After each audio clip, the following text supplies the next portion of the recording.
Welcome to this one last podcast. Thank you for joining us today. Appreciate you coming in and having a listen to us. Today we're going to talk about some news, have a little discussion, hopefully civil, and just hang out. Probably going to throw up our review of the worst Marvel movie ever, The Eternals. Allegedly worst Marvel movie ever. Is it though? Worst reviewed. I think, so spoiler free on that, I believe we are all in consensus that it is by far not the worst Marvel movie ever. Not even the worst MCU movie ever. The kids are still confused about it. They don't know what's going on. Good. I get it. I understand why that could be a thing. Like, there's a lot going on there. And I'm sure that would contribute to why people didn't necessarily think of it as, like, a top-tier movie. But I certainly would say that Thor Dark World holds that position pretty firmly. But though, Thor Dark World, it played a big role in a lot of other movies though. After the fact. Yeah. Oh, I'm just trying to defend stuff like that's like I still love Thor. I haven't really tried to make it a thing after the fact, but anyways. So I guess to my left here is P. Breezy. Yep, still here. Allegedly. My alleged left is allegedly P. Breezy. To my alleged right is allegedly D. Easy, the alleged boy Slim. The Celestial Slim. The Celestial The Slim. Celestial. The Eternal Slim. No, the AJ Slim. What's her name? Ajax. Ajax Slim. That's what I'm talking about. Wish. How you gonna hate on me for something I like? First off, of the three of us, I believe I like the first. Paul had thoroughly planted his flag 100%. in Camp Telfag from many years back. 100%. For years, that was the only thing I can remember from Dusk Till Dawn was just her. Yep. For years. Not even George Clooney's ridiculous neck tattoo. Usually I won't move over so easy, but I'll move over easy. You know what? You got it. You know what, D? You need this. You can go ahead. I'll move on to my backup. Who's your backup? Gemma Chan. Ooh, Gemma Chan. Who's that? Cersei. The other girl. Yeah, I went into her. All right, good for you. I really went into her. She was, I don't know. She got a good face. She's very pretty. Yep. She's very skinny. Listen, Arishem did a great job on that face.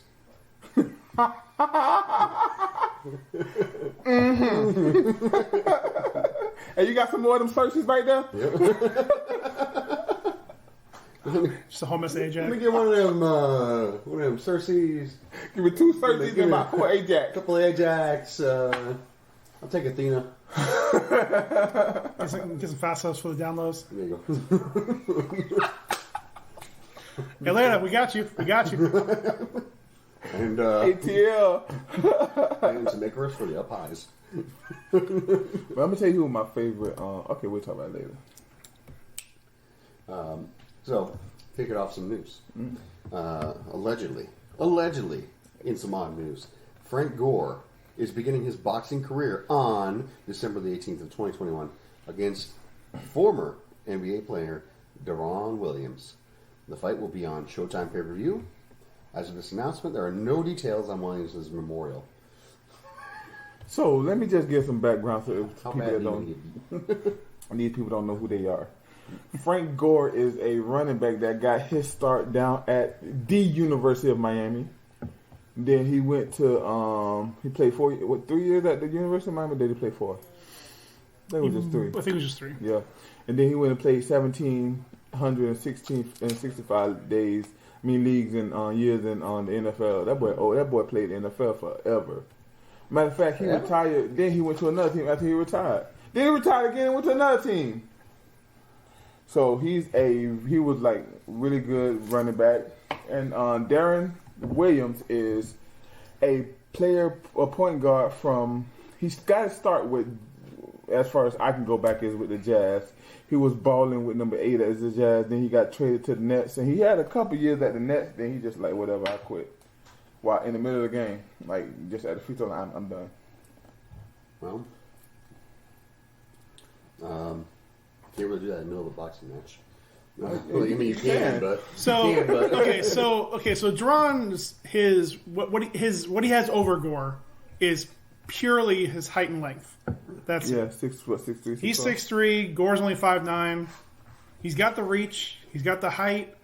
I mean, they're close. I mean, he's 1 year younger than Frank Gore, but that doesn't mean a whole lot there. No. I mean, assumably he should have better endurance because basketball is a more overall involving sport. Yeah.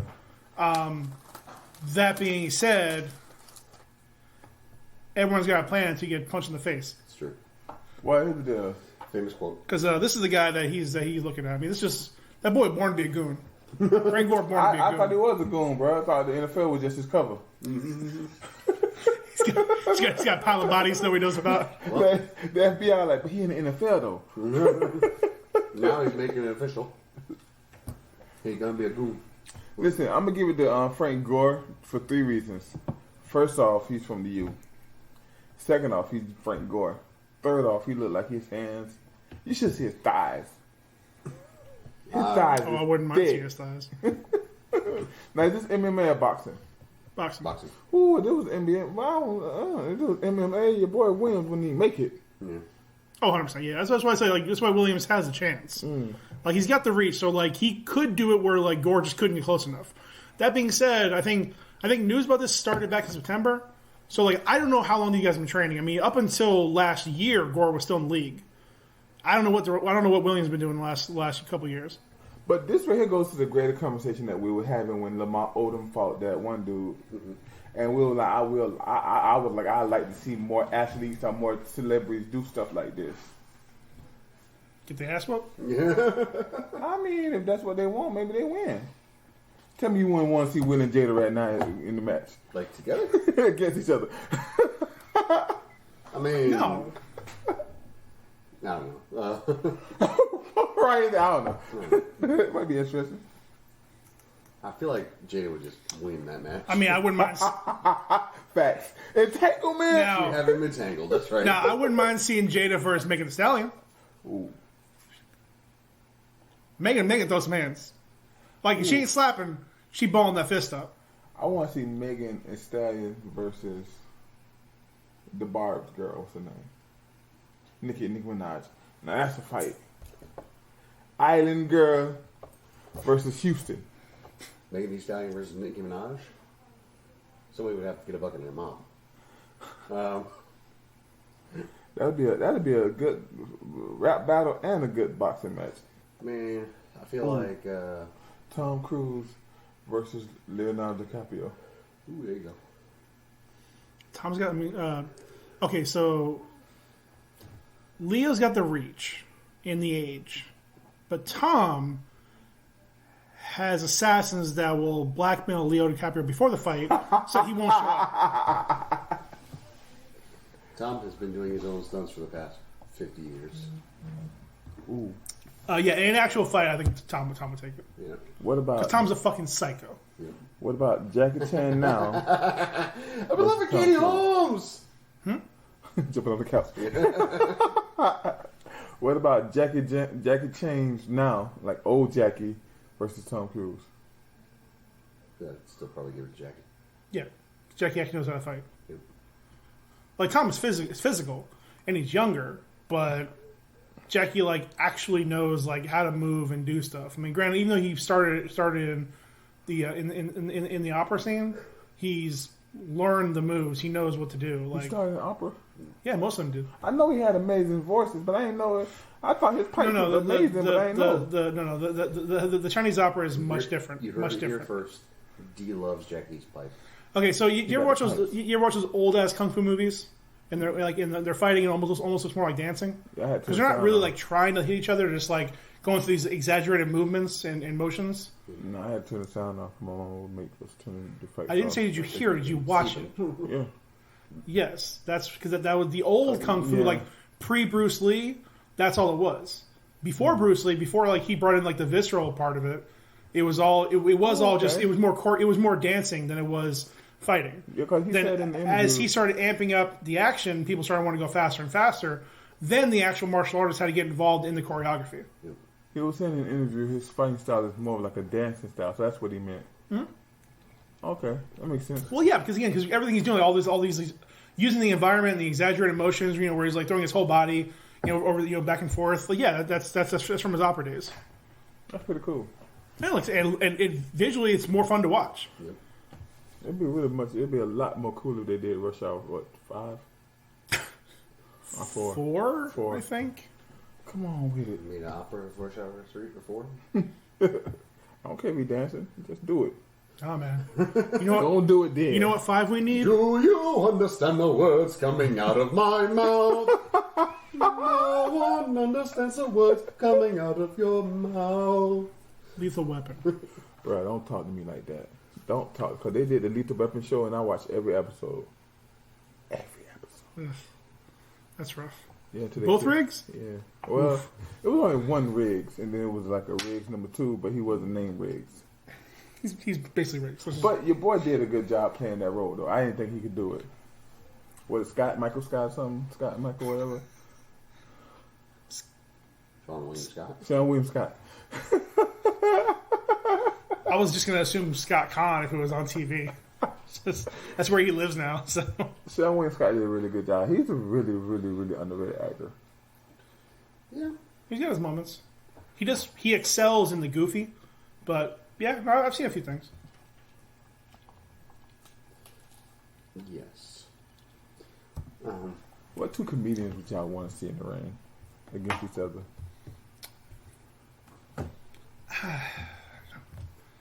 Like joke battling? No, like straight up boxing. I don't give a shit about that, man. Like honestly, I think boxing is dumb as hell to me. I don't boxing. care about boxing at all. Boxing is like my first love. Congratulations. I don't take away from anybody. I just don't care about it like at all. But like fighting is just I don't give a shit. Ali Mbaye, Ali Mbaye. What? I was way down in Maki talking some Ali Mbaye. I didn't even know what it meant. It's like 40 years ago, man. I'll talk about when I see the movie with Will Smith. Boxing is my number 1 love. My experience with it is the Will Smith movie. The Will Smith movie. That one, I don't know, what was it, Collateral? Well, I came up under Jimmy Fox, but all right. But see, I came up under Tyson, and Tyson was knocking everybody down. And in the black community, when Tyson was fighting, everybody was buying those fights. So you had no choice but to love boxing. Well, again, because it's exciting, because again, but that was more about like how fast he's gonna win. Yeah. Like the bets were when in the first round is it happening? First punch, 20 seconds, 30 seconds. How long can the guy avoid him before he gets knocked out? Like that's what the conversation was about because it was tremendous. Like nobody really cares about golf, but to see like Tiger Woods win like every major event or a lot of the major events, it got people watching. Like nobody really gives a shit about tennis. But to see these 2 women come up and like dominate the fucking sport, It's incredible. Like when you're seeing history in action and you realize it's happening, you take notice. You know, we don't get enough credit. Black fathers. Just like in general, or like. Come think about this: Beyonce daddy, the Williams sister daddy, Michael Jackson daddy, right? Tiger Woods daddy. I would not include Earl Woods or Joe Jackson in either one of those conversations, but all right. Why? Because they were basically child abusers. Different time. Different time. It was a different time. If my daddy would beat my ass. That's what I'm saying, bro. Oh, I got a whooping. Now I'm the richest man ever. Yeah, my daddy. He just talked about work ethic, man. That's bullshit. Bro, I didn't even have a daddy to teach me how to do the moonwalk. I would have loved somebody to pow, and I did the moonwalk perfectly. Imagine what I would have did with the potential of a daddy whooping my behind. Wouldn't be a security guard. Well, dysfunction. Speaking of need a whooping. Ooh, wait. What daddy you think will win in a boxing match? Joe Jackson or Serena daddy? Because that dude is like... Serena daddy. What about Tiger daddy? And Joe Jackson? It'll get Serena daddy. Serena daddy. Earl Woods is not exactly like a powerhouse or anything. Okay. Yeah, I mean, anybody can push around Tiger. Okay. It's his name's Tiger, ironically, like not. You ever see that Saturday Night Live where they had the it was like the, what do we call it, like the behind the music, but it was about Tiger Woods and everything, and then Tim Meadows was playing Tiger, and Tracy Morgan was playing Earl Woods, and he was like, Tiger used to love to have that golf club. He would swing it to and fro all the live long. And Tim Meadows was like, yeah, Dad used to tape a golf club to my hands.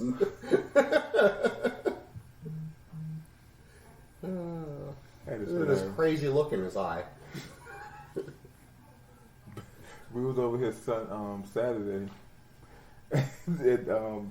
Paul said something. He said size 15. He kept on telling baby size 15. Paul is gonna wheel that boy into a shoe contract when he gets to the NBA. Listen, I got no problem feeding the boy. I'll feed him. I offered him breakfast. Yeah, I gave him seconds. Just reminding him, size 15 wide or size 16. That's all I remember. We had just 8 on the way over here, right? The other 2, they sitting down. Well, now we good, baby. What you cook? Then he sat down and said, "I eat anything Paul make." Pockets is empty. Especially after the movie. But they were the worst in the movies. Them little knuckleheads. Boy, what going on? Lacey, what happened? Lacey, what happened? I'm watching it too. What you want me to say? Get it from the daddy. I was like, Paul, what happened? It's ridiculous. I'm watching it too. Calm down. Oh! Paul, what did you just do? Paul, what did you just do?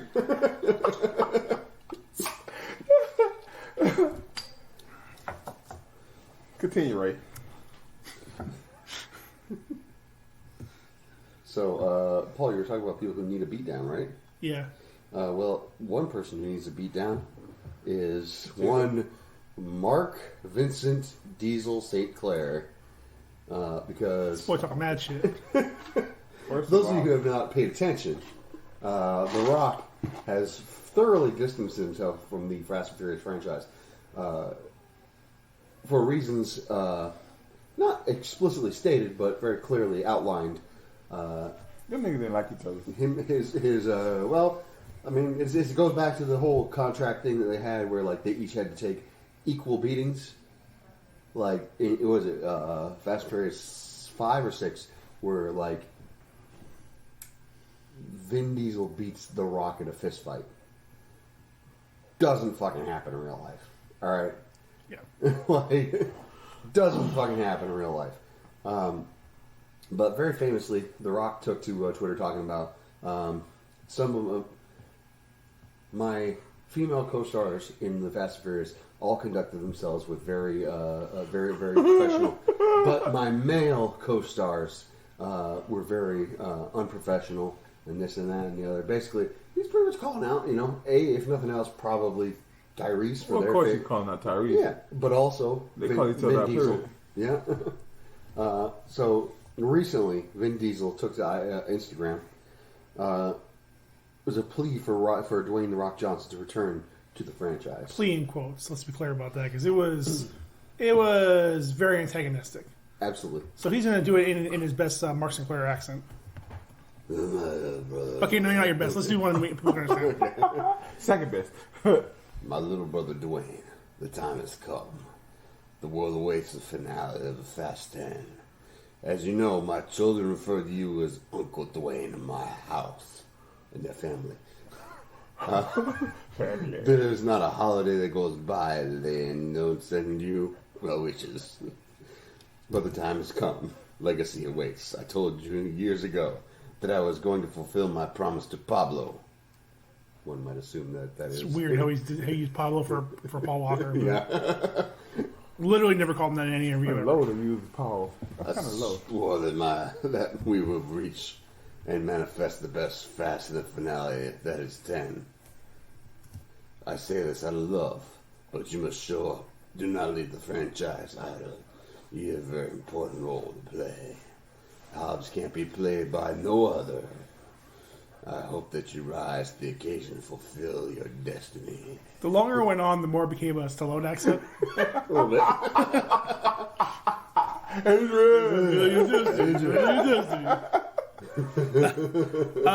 So he's trying to like. It's not about how hard. He's really trying to get. He's trying to get how hard your family hits. Yeah, they're like he's trying to get the public behind him and against Dwayne, but bro, The Rock is still like the biggest action star in the world. He's still the biggest star in the world right now. Like, I was cool with John Cena. D, let me. I want you to take a step back. You think of F9, the Fast Saga. What a terrible name. Think of that movie for a moment. Mm-hmm. Tell me it would not be exponentially better with Statham and or The Rock. Name a movie that won't be exponentially better with them two. But not just. I'm talking about any Eternals. First of all, I know. Here's everything would be better with them two in it. Calm down. Again.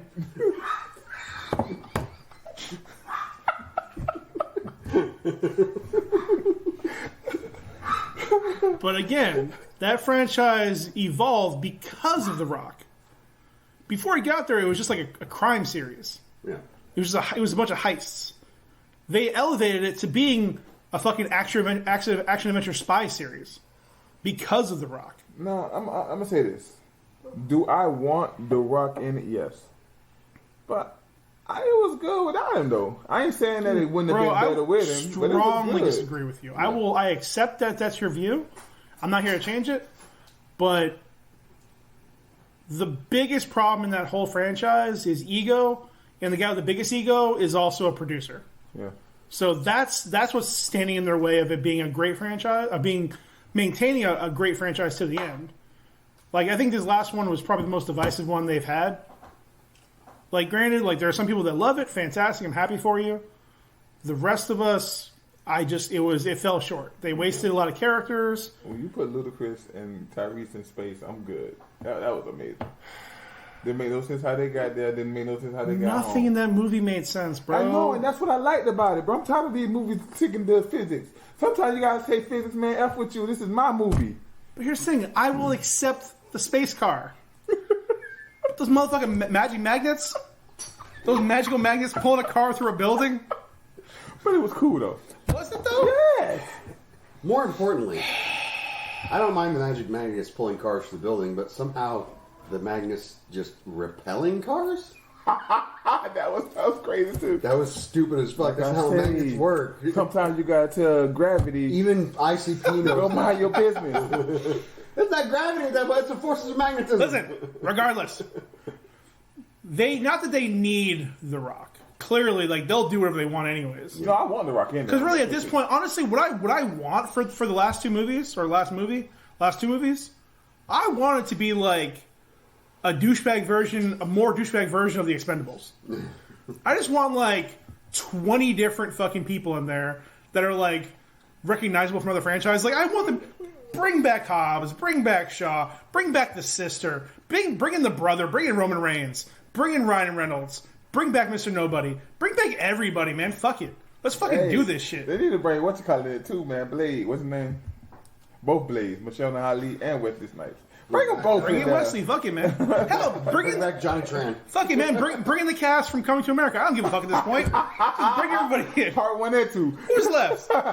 Who do you still have under contract? Take the chocolate. Who do you still have under contract? Bring him in. Fuck it. Let's do it. Fuck Good it. and terrible. I can see everybody. that boy fast. That boy fast. Fuck it. Bring the dinosaurs. Let's fucking do this shit, guys. I don't care. But He's fast. Fast and furious. The boy fast and he first too. Y'all seen the boy fast and first? he could. No, I'm gonna be honest with you. If I'm gonna look at this as a serious movie, I probably should have checked out when Paul Stop died. that. The last movie with Paul in it, that was probably the last Fast 7. the one with even that wasn't because they were jumping from planes, they were jumping cars. Bro, they stopped being serious when they started dragging a bank through a city. That's true. That's true. Like 4 was the last serious one. Yeah. And even then, it's grounded because they only race through a mountain. Yep. Drove 100 miles an hour through a narrow passage in the middle of a mountain. Vincent Diesel and Paul Walker beat an entire cartel whilst driving through a mountain, beating Mother's Milk. Yep. Listen, when the movie gets too serious, it ends up like Eternals. I like you got your movie that should be serious, then you got your movie that should be this, and this is what I say that movie. And is. that's why, but that's why you need The Rock, because The Rock is a living superhero. That's true. He don't need CG to do what he do. When the dude came out, he just broke his arm not even 20 minutes, 24 hours ago. And when he did like that with the thing, I thought that was the coolest thing ever. I was like, Yep. speechless. I couldn't even say nothing. Call that bitch magnitude. Pop, pop. Daddy got to go to work. I was like, Daddy going to work. Daddy's going to work. Honestly, bro, fuck it. Bring in Raw. Bring in WWE. Bring them all in. Fuck it. Vince McMahon, all of them. Hell, let's fucking do WWE versus ACW. Fuck it, let's do this shit. Let's do this shit. Fuck it. Let's do this shit. In the movie. It's what we're building towards. Let's just fucking do it. WWE is Just good. save time. Hey. Kane ain't doing shit. Undertaker ain't doing shit. Let's bring him in, guys. Let's bring him in. Though. They do really need to bring in Steve Austin, though. That would be beast if they bring in Steve Austin. Wouldn't be mad about that at all. Not as a bad guy, Bringing but him, bringing guy. Goldberg. Hell, bringing Goldberg from the Mighty Ducks. I don't care at this They point. gotta bring Goldberg with the smoke coming out of his face, like that Goldberg. Bringing Kevin Nash. Kevin Nash. Big Sexy. I don't know, not Big Sexy. He did some things, man, back in the day that was pretty good. He was the Shredder. Just go big. I don't care. Go big. Mankind. But you Bring Nick Foley so again, in. so that's my deal. If you don't get The Rock, then bring in all the wrestlers. Everybody, bring everybody. Like you can't just replace The Rock. I want to block out the sun with all these fucking moon dives. It'll be like the end scene of Endgame. You wanted more? All the women come from WWE. You got China and Lita and You out of nowhere. Stratus and Adrian Peterson run out. Michael Vick run out. Everybody. Donald Trump. Fuck it, man, we'll do F10 beyond Suplex City. He was in. Yeah, what? Beyond Suplex City. Let's fucking do this shit. Fuck it. Let's go fucking post-apocalyptic on this bitch. That'd be cool. We found out it was all a dream. No, I do agree that was horrible. What Vin Diesel did with that move right there. I mean, I want to see The Rock back, but at the same time, this type of movie you can make a movie without The Rock, and I think you should focus more on John Cena because he did his thing. And John Cena is becoming a good actor, bro. He's fun, but the character he plays is not fun. You can write that though. He played a generic ass fucking soldier. Like even him being like the angry rival brother that we never knew about for 20 years. Yep. He was boring as fuck. Yeah. And kind of dumb because he got tricked by 2 villains. But just John Cena though, I don't think he could have handled not being tricked. John Cena excels when he's being goofy as shit. That's facts. That's Blockers, Suicide Squad, like everything. He's been in a lot of fun stuff, but it's when he has that goofy smile on his face. They should do all the villains against the Fast and Furious team. That'd be cool. I will fuck Including Black Superman. Is he dead? Idris Elba? He don't die in movies. He does all the time, first of all. No, he don't. Have you watched his movies? You haven't watched his movies. Bro, that's just for y'all to feel good. He's still alive in every What do you movie. mean, y'all? I'm talking about the people that watch. What do you mean feel good? I had an answer for his, but I had no answer for you. Got him. Aw. All I mean by people that go, I don't know. Yeah, because I'm actually dead inside. Boom. Mic drop. Don't drop. I don't remember the ending. I gotta go back and watch it. Smashed by a helicopter. No. But he's super. He got the super stuff in him, so it could have fixed it. Oh, He's Black Superman. Black Superman. That's what I call it. Ooh, Michael B. Jordan. Bring him in. But Jordan. Save the reboot. He'd be Vin Diesel character. But here's the thing. But here, this is why I'm saying bring everybody in. Bring in like 100 characters. Fuck it. Because really, all the last two movies are going to be are what can we use? More? He could be. Yeah. You could bring in Michael B. Jordan, and he could be like a daredevil driver, and he could be Thrillmonger. Oh, Thrillmonger. Swear to God. But here's why. Because you do that, and then you see what's going to work for the spinoffs. Yeah. Yeah. So like, yeah. again, like they weren't planning on Tyrese getting a spinoff, but fuck it, he's still there. They can build something around him. Him and Ted supposed to be getting the spinoff of him and Luda. Okay, so the only conversation has been about Rome himself getting a spinoff, not Luda specifically. They gotta put it Again, that's together. probably more of a contract issue, but and also too like, Tyrese did a whole like Ted Cruz thing where he started kissing the ring, and now he's in tight with Vin Diesel. He did too. Bro, if he wasn't so dark skinned, you see the brown nose. Kissing the cock ring. What more do you want from me? He's fun. Again, I enjoyed his meta commentary, but anyways, I don't get all that. Let's go into something. Oh shit. Well, speaking of Tyrese, it's not on the docket, but everybody see the Morbius trailer? Oh yeah. He was in it. Do we know anything about Tyrese in that movie? He's a co-op. He's a co-op. He's got to tell you if he's a co-op. Low key, Tyrese can act though. So They I think told he'd be us fine. nothing about nothing. They're already like adding more world traveling than they need to. And I don't know. They just show him like slowly like using his powers, and that's it. So I don't know what the villain is, who the villain is. I don't know if it's just him being chased for a while until he like just fucks off. I don't know. There's even Morbius in the comics. Like the villain. Matt Smith is like the villain, and he's supposed to be like He looks like a cop. a co-op. You gotta tell if he's a co-op. He's walking down an alley in a trench coat. Statistically, that means he's a cop. It's true. Well, when I seen the preview, I looked at Paul and say, "Is Mobius is a bad guy, or a good guy?" Paul said, "Well, Yes. Yes, he is a anti-hero. It takes him a while to get his stuff under control, where he's not like just like eating people, like willy nilly. It takes him a while to actually like control it. So yeah, he becomes an anti-hero where he's just feeding on like blood packs and like bad guys. Yeah. Like Venom. So this is basically just another Venom movie. Sony diversifying. Yeah, it's another Venom movie, but this time he's a vampire. Another award-nominated actor Yep. covered in CG. Yep. We did it, guys. We did it. And and Matt Smith's character is basically like a antithesis of fucking Morbius. So like he has all the same powers and shit, and is just like a bad guy version of him. So there you now go. it said Marvel. Is it a Marvel movie?" No, it's not a Marvel Studios movie.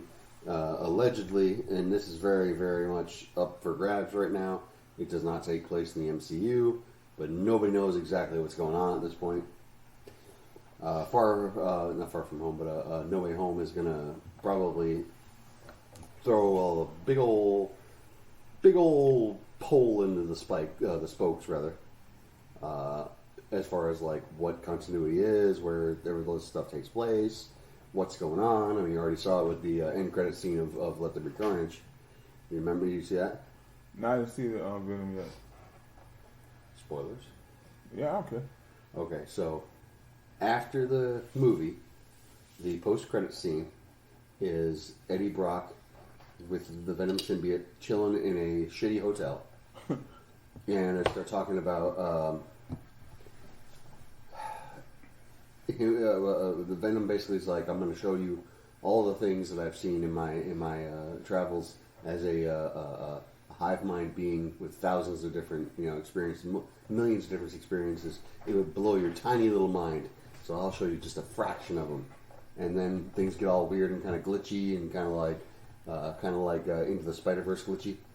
and then they like boom flash, and they're in a different hotel during the daytime now. That's like on a beach and whatnot, and on the TV is playing the announcement from J. Jonah Jameson about Spider-Man, Peter Parker being Spider-Man.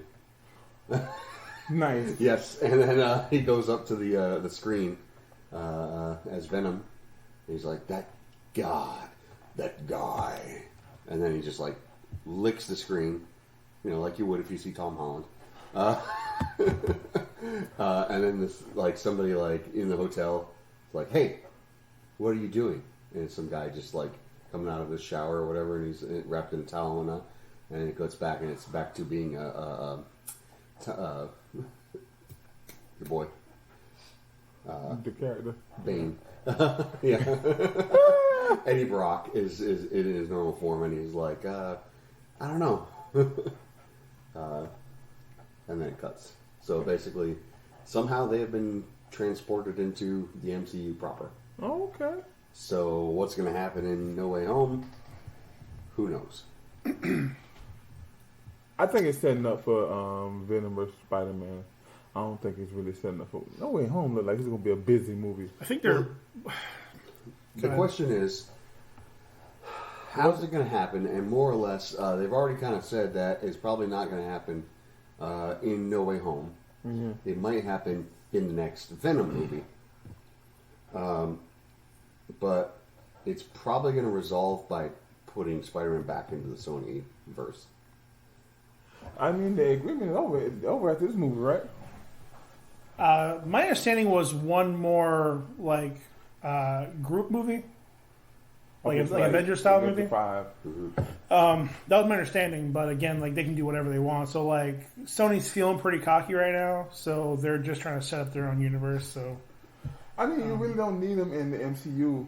After this movie, you don't really need them until like the Avenger movie, anyways. Well, because you can set up the Avenger movie without Spider-Man. Spider-Man has always been one of those characters who's just fine to do his own thing. Yeah. We've talked about it in the past where like Spider-Man always felt like his own universe, and X-Men always felt like their own universe, even before the whole Sony and Fox thing. Like it's always kind of felt like that they exist in the MCU, the Marvel universe, but more or less any of their storylines just take place independently. So I want to give my thought on how I think they should do. I think they should do to bring in the X-Men should be X-Men versus Avengers. That'd be kind of cool to bring them in. Really?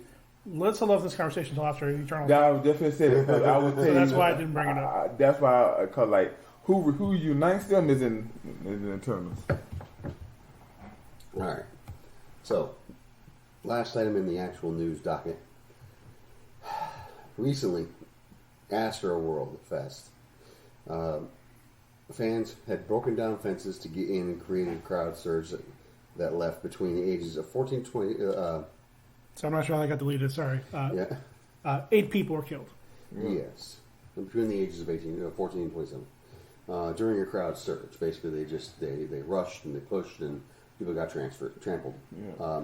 Venue could hold up to 200,000 attendees. I could be right. 200,000 attendees. It could hold up to that park could hold up to 200,000 people, and there were only 50,000 people in the concert. Mm-hmm. And even there, I forget the exact number. I didn't want to research. I couldn't find the numbers exactly, but like it was like I think basically between security and police that were on site, it was basically like one officer for every 37 attendees. Wow. So like they even said like this is the most well protected place in all of Houston. Like there's more police and security there than anywhere else. It's more than they had for something else big that happened pretty recently. I forget what it was. Another the last big event that happened in Houston. There was more security here than there was at that one. So it wasn't an issue of there not being enough people to safeguard it. And apparently they even had a plan in place as part of the insurance for if there was an incident like this, what to do. And it just seems like everything kind of broke down. Now, it was people. Was this like everybody that like got in, or did some people sneak in to make it that way? So you said something about a fence. there are videos. Yeah, so there are videos of like before while the concert's getting ready to start, and it's still daylight. Fans actually like crashed down the fence surrounding the area, and people who didn't have tickets but rushed in. So I don't know how many more people rushed in, but like there's pictures of like people like even people who are crashing in, like they're getting trampled on as they're crashing in. That's not being said in the news. That's crazy. I'm just finding out about this now about the people's like defense and all. That's crazy. Do your research. I mean, from what I researched, that's all they were saying. They didn't say nothing about this right here. I don't know, but yeah, if you look around, you find this stuff. The information is there. Concert organizers were told to shut down after it was declared a mass casualty event. Presuming that's after the 8 people were killed.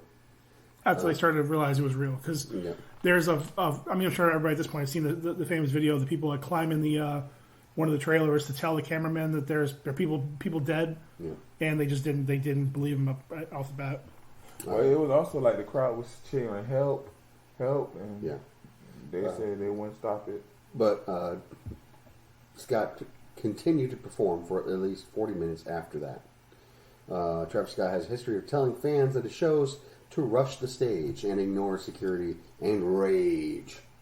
Listen, I can respect that, but there's a point at which you gotta, calm people down. Yeah, he got in trouble, I think, back in Chicago, I think it was. Yep. Fan got paralyzed. There you go. Also, there were reports of someone going around and injecting people with... that's what I heard. Yeah. It was what it was. It was opioids or whatever. It was some I type think of it's opioid. something, yeah. I can't think of the opioid it is, though. I know they had to get him Novocaine to bring him back. Yeah. Yep. Including emergency responders with an unknown material that may have been some kind of narcotic. At least one person was treated with Narcan in response. So, there's a lot of people who are blaming Travis Scott for this. I don't understand that. He's the event organizer, and he was in control of shutting down the event, and he didn't. No, he's not the event organizer. Sure it is. was what's that group? His name was on the event, but he wasn't the organizer. It was well, yeah, he wasn't the person on the day to day, but again, it's his festival. Yep. Literally called Astroworld. More importantly, again, shit happens, but more importantly, I think it's part of the thing that goes on him is that the two things that stand out to me are, one, that he has a history of like specifically telling his fans to ignore security and just like go crazy, and two, how did nobody tell him to stop playing after it was called to shut down? Like the police got involved and said it's a mass casualty event, shut it down, close it up, and for 37 more minutes he kept doing his concert. Are we sure that nobody told him to stop playing? How did nobody tell him? Not tell him. Are we sure that nobody told him? Are you sure he wasn't? So two things there. Either one, he was told. Either one, he was told he was told and he didn't do anything about it. Or two, the people around him. Live Nation. That's the one that does it. Live Nation. Or two, the people around him made a horrible choice not to tell him. Mm-hmm. So he either has the wrong people around him, or they were just too afraid to shut it down. So I mean, whatever it is, I mean, again, he chose people. There's at the end of the day, he's unfortunately, because this is like the second or third time this has happened at one of his concerts, and it is a huge tragedy. He's going to be involved. Yep. Well, I mean, you cannot be a part of the show and not be involved in the blame. Like everybody. And I'm gonna be honest. I think some of the fans should be involved. I mean, should be part of the trouble. But you can't do that. But like letting people in, you know what I mean. And another thing, like I don't know, man. We don't use common sense no more. Man, where is common sense? There's plenty of blame to go around. And again, like to be fair, I did not do the research to find out how the security was set up, how the barriers were being watched. I mean, traditionally there's a gap between the barricades and the stage, and there should be plenty of security people in there watching it, and if they're seeing people like legitimately getting crushed and getting hurt, they should be pulling them out. It's the world of cameras everywhere. But even with cameras, like how do you respond to that? Because also, even on top of that, there are also complaints that the cell service in the area was terrible. So I don't know if maybe there was something going on where there's bad service in general, or if there's something going on where it was messing up the actual reception. No, this was at the stadium, right? The Astro Stadium. NRG. I don't know if it's the stadium itself or just like the park nearby. I mean, NRG owns like a bunch of shit in the whole area. It's hard to say, but they just kept saying the park. They didn't say the stadium. And the stadium can't hold 200,000 people, so I think it's just one of the parks around there. Yeah, it's going to get a lot messier before it's over. Just when you start showing 14-year-old bodies. And the thing of it is like, yeah, there's a question to be had about like how much does the artists themselves, how much responsibility do they bear in shutting this thing down? I can tell you right off the bat, like there's numerous videos of various artists stopping mid-show because somebody's getting fucked around with. There's a couple of famous ones. Dave Grohl stops the show because like a fan, I forget what the fuck he did, but like he did something shitty, and like they literally just stopped in the middle of it. And we're like, hey, this fucking guy, no, get him out of here, get him out of here. I think it was best with a girl that was crowd surfing. Yeah. So I would say, I just don't know. A lot of good things happen when you bring 250,000 people together in a situation like that. I just don't know. Well, it wasn't 250,000 people. There was it was only like 50,000 people. Oh, okay. I thought it said 200. Oh, 250,000. He said the venue could hold up to 200,000 attendees, but only had 50,000. So there was space. Should have been. Well, again, I mean, it's a concert, so it doesn't matter how much space you have in the back. Everybody's gonna be in the front. Yeah, there's still 50,000 people. And then on top of that, what happened was the surge. Once the fences broke down, people started. It was two things. Both it was when a concert starts, people started going closer to the stage anyways, and started collapsing the gaps, and people rushed in. So already there's more people and it's less organized, and people are trying to people who don't jump the fence. They're already at that point. Fuck it, they're already trying to get to the front of the line anyways. Yeah. So they started breaking in and making it even worse. It's just a lot of shit happened, and I don't know. It's a messy shit. Unfortunately, there's gonna be a lot of people going down because of it. I mean, not unfortunately, just unfortunately, it got to a point where people are going to have to be held accountable because of what happened. What about the COVID numbers? Don't matter. I mean, there's only. What do you mean? There was they didn't have a lot of people ending up with COVID there. This is only a few days ago, I think. Yeah, they haven't tested that. I mean, they're more worried about crushed ribs at this point. That's why they're bringing problems. COVID, more like crushed ribs. Nice. Plus, it's Texas; they don't care about that. It's true. That's facts. Yeah, it's Listen, in Florida. that was just a lie built to take down our president Donald Trump. In here in Texas, we believe in two things, and that's God and Donald Trump. Yeah, shut up, Austin. Yeah. Go back to Seattle. You bunch of damn nerds. Damn nerds. Well, Paul, what are you drinking? Well, it's almost done, but meal, kind of. It's just ginger beer and vodka. Nice. No lime juice. Ginger. D. What you drinking?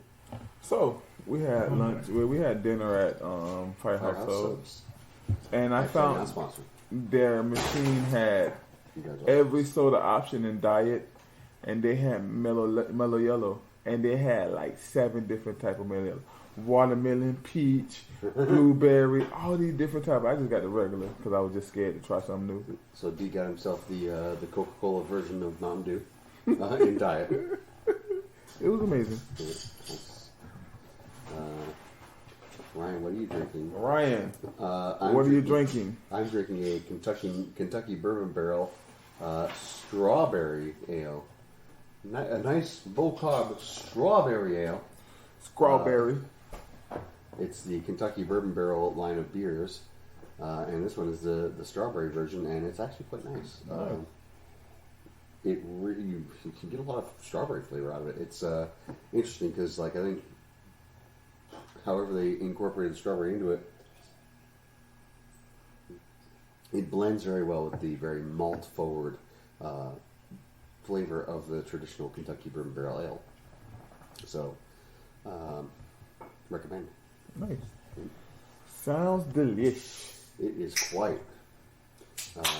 Thoroughly enjoyed it. It's 8% alcohol by volume, so it's basically the equivalent to, in a 12-ounce bottle, it's the equivalent to 2 light beers. Or wine coolers. Yeah, light beers, or wine coolers, yes. Wine coolers usually pretty More low. like white coolers. Nice!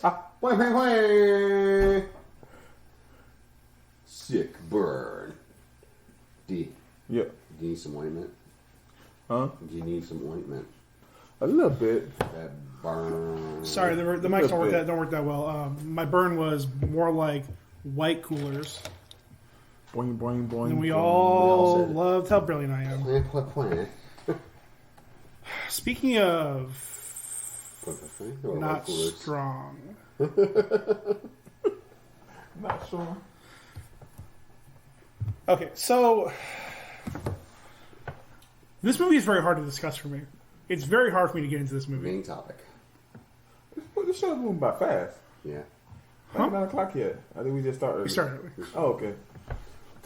This is more like This is what it feels like when I come early. On time?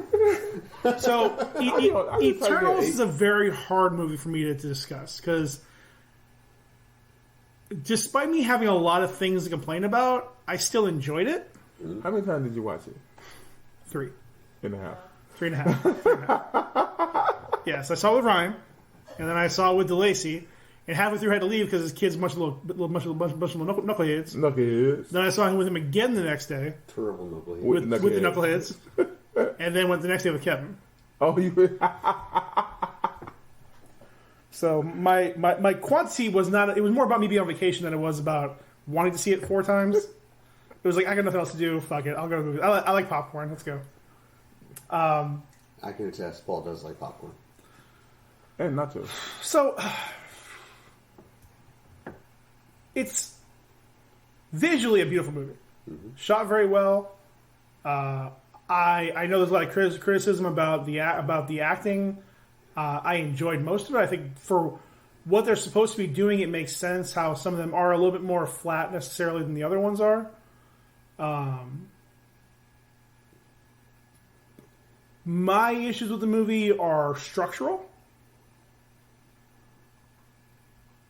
Not plot necessarily, because it's a very straightforward plot. But the structure of the film, the editing, The timing has a lot to be desired. and the structure. Did you Has- hear? You fucked it. Has a lot to be desired. So, house cleaning. God damn it. House cleaning. The Eternals. Filmed by Chloe Zhao. Marvel Studios Eternals.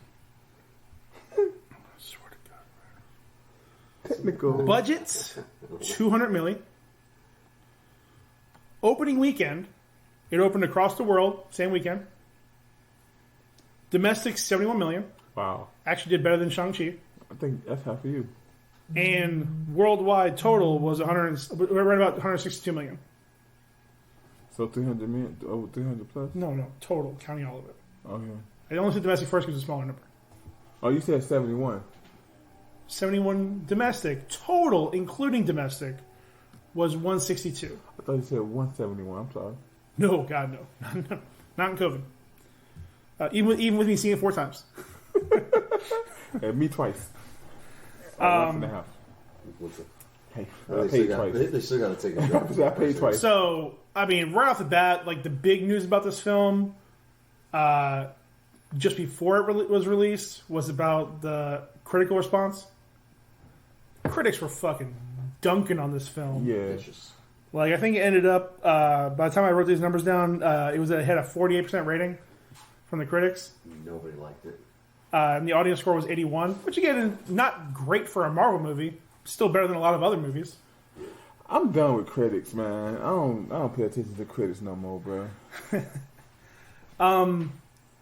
Honestly, I didn't read the reviews because I don't. I think part of the thing working against them, probably more than anything, is Marvel fatigue. Yeah. Because we've had 2 movies this year so far that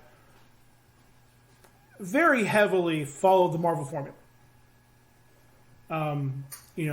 This one a little different, obviously, like Shang-Chi, much more representation. You have a cast, and again, too, it's it's hard to have probably what the critics are expecting, because they're expecting, even though you have an ensemble cast, they're expecting 1 or 2 of them to be the main character. Yeah. And I guess you could say Gemma Chan is the main character, kind of. But you have 10 Eternals, and they all get a pretty fair share of the screen. Diversity. I mean, the only one that doesn't would be Makari, just because she shows up so late in the movie. And Ajak, because, spoiler, she dies early. But there's still plenty of flashbacks, which I'll get into later. So, like, you have, 10 people vying for time, plus the deviant character, plus the Celestial, plus the humans. So you have a lot of people vying for time, and Kingu's valet, chef's kiss. I loved him in Run Fat Boy Run, and I love him here. Fucking brilliant. Yeah. I think I'm just gonna speak to while you said something about diversity. The diversity in this movie, from people wise, was amazing, but also with the different places they went to. Like, that was pretty cool. They were all over the place. Well, I mean, that would make sense that they would. I mean, they do their thing. They do their thing in Babylon, in the cradle of civilization, and they go off to wherever the next place is. And again, granted, they skip from 5,000 years into Babylon at 500 something AD, and they skip again ahead to like 1,000 AD in Mexico, and then they kind of skip ahead again to like modern times. So like they probably. Oh, I'm sorry. My apologies. They also showed when they were in India. Yeah. The dancing. 325. I forget if it was AD or BC. Probably AD. So like, they show a little bit. I mean, granted, like I don't want a whole montage of them going throughout history. Like, Lord knows we don't need that. No, but the way they did it was I'm really probably good. fine with it. And again, it's fine. I think it opens up really well. I definitely had a groan and an eye roll when I saw the scroll going on in the beginning. With the information, like the info dump in the beginning of just a quick info scroll. That being said, with spoilers moving forward, I love that most of that was a lie. Because we're seeing it from the entire movie. We're seeing from the Eternals' perspective, and then when they start finding more information, we're finding it out as they're finding it out. Yeah, that was good. So again, granted, I don't like the order of how they announcing things, but we'll get into that in a little bit. Representation. I mean, I've seen plenty of tweets and stories about people excited that there's just a normal gay couple in this movie. Mm-hmm. It's not even like really acknowledged in a big way. It just is. Yeah, that's the way it's supposed to be. Right. And again, obviously they wouldn't care because they're aliens, so who the fuck cares? Like, they don't care. It's weirder that he's with a human than it is anything else. And then you have a deaf hero. So I know I saw a lot of tweets and stories about people excited about that. And she was a badass. That's the thing, like, she was just a character, so you didn't notice that. Well, you know what I mean? And again, right, she did such a good job as a character, you really didn't know. Like, dude, like, she was funny, she was fast, stealing stuff. It was a good character, and honestly, that's the template for what the Flash needs to be in media. Like, the way she fights was fucking great. It was like stolen right from the video games. She was Flash. Oh, well, except good. Yeah, she was a good Flash. Yeah, and she didn't even have to speak. God, dog. You hear that, Ezra? I didn't understand the love story between. I don't know if there was something there between him and her and the dude that can control your mind. Sure. Oh yeah, 100%. They ain't really flexed it. I would like to see more of that. But then, well, again, I think it was so more flirtatious and everything. Because again, like, to Arden, and again, like, obviously, because her being a speedster, it changes everything. Because she can go around the entire world, in a matter of moments. A few minutes, she can go around the whole world a couple times. So, like, as far as we see, Druig never leaves the Amazon once they get together, or once he leaves the group. So there's nothing saying, she didn't hang out with him for a while. And even earlier, they were having, back in Babylon, they were having moments. Yeah, been in and out relationships. I mean, really, out of a group of 10, I think 6 of them break off more or less into couples. Kind of. In some form or another. Whether it's like a relationship or flirty or just like a, definitely a connection. Like, again, like with Gilgamesh and Athena. Not quite a relationship, but not quite not. Like, it's not really a brother and a sister. It's definitely like there's definitely something there that, like, if she wasn't so fractured, there would have been something. Yeah. And then you have the other 4 who, they have their connections in different ways. I would have been pushing up on Ajax. Just saying. Like, hey, Miss Lady. Oh, 100%. Old Selma's still fine. This was a movie full of beautiful people. I mean, all movies? Everyone. No, this movie flexed a little hard. This one in particular. This movie flexed a little hard. Listen, Robert Downey Jr., no disrespect to him, he's an average-looking dude. He just happens to have that charisma, that personality. Obviously, you got your Chris Evans, your Chris Hemsworths. I ain't seen much ugly in Black Panther, I'm just saying. I agree. I'm just saying. Other than Forrest? Who? Other than Forrest? Oh, no, man. Them old women love for. Oh, Forrest, welcome on TV, girl. See? What are you trying to do about Forrest? Yo, but he do got a swag, though. I know he got a little eye, but he got a little swag, though. He does. He's got confidence, but I'm talking just flat out good fucking looking people. Like, even Kumail Nanjiani, like, had a massive glow up for this movie. Like, that motherfucker. And the funny thing about it is, like, there was so much made about that when it happened, and bro, it was entirely unnecessary. Well, and that's another point that I actually liked about this film. Like, besides the diversity and representation, this is, despite this being one of the few, if not the, I can't remember. Like, again, like, it was surprising to see a sex scene. Yep. Yeah, that's why. So this isn't obviously the first movie that implies sex or shows people in bed. Iron Man 1. With him, but him and the I think this is the first one that shows them, like, in the act. Yep. Like, shirts off. But besides that one scene, and even there, it's more of a matter of fact. And the only one really, the one who shows up the most in that scene is your boy Icarus. Yeah. So, like, and remember the entire movie. Despite this movie being 2.5 hours and going over like 6 different continents, the closest any of them get besides that scene to being topless or being sexualized is in the Amazon. Icarus is wearing a T-shirt instead of his usual jacket-shirt combo. Yeah. Like, everybody wears multiple layers. And again, part of that, too, is probably... I like Miss Chan. She's a very attractive woman. She's also extremely dainty. Extremely thin. So, they had to layer her up, because otherwise it would be weird that she's, like, super skinny. Yeah. And she is, because she has a model-esque body. She ain't even skinny. She's skinty. Skinty. So... I like that despite you have all these very attractive people, you have all these very attractive people. And again, and even like Kumail, like he was saying, the Kumail, the closest they get is he goes like sleeveless in like a couple scenes. Like that's the closest he gets. Like everybody else is wearing like these like very intricate, like their outfits themselves are fully clothed, fully covered, except for their heads. All of them. Disney down the hall. I let you have the aliens now. Watch yourself. They're all wearing jackets throughout the entire movie. Jackets or coats or sweaters, scarves or multi-layered the entire time. One more thing I like about the movie, I paid attention. The way they shot a lot of the characters, especially her, like the way they used the lighting of the sun in certain scenes. They shot her very beautifully, like the way the light glue, it made her like shine.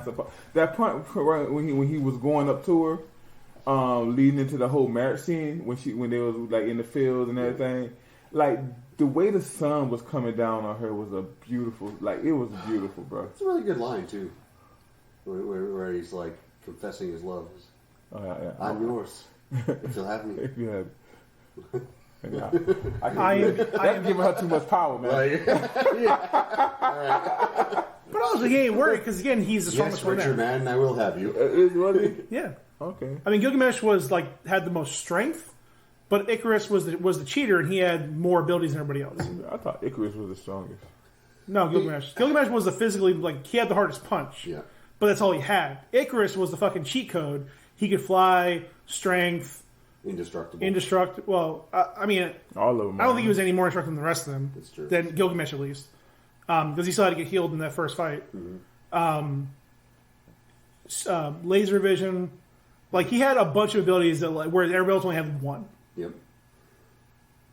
Hell, even fucking Athena was able to manifest weapons and stuff, but it was strictly hand to hand. Yeah. It wasn't let me manifest some guns. Yeah. I liked her character. She was pretty good. Well, I liked all of them. Honestly, I think I like most Marvel fans were nervous when they announced Angelina Jolie because it's very out of place for for one of these films.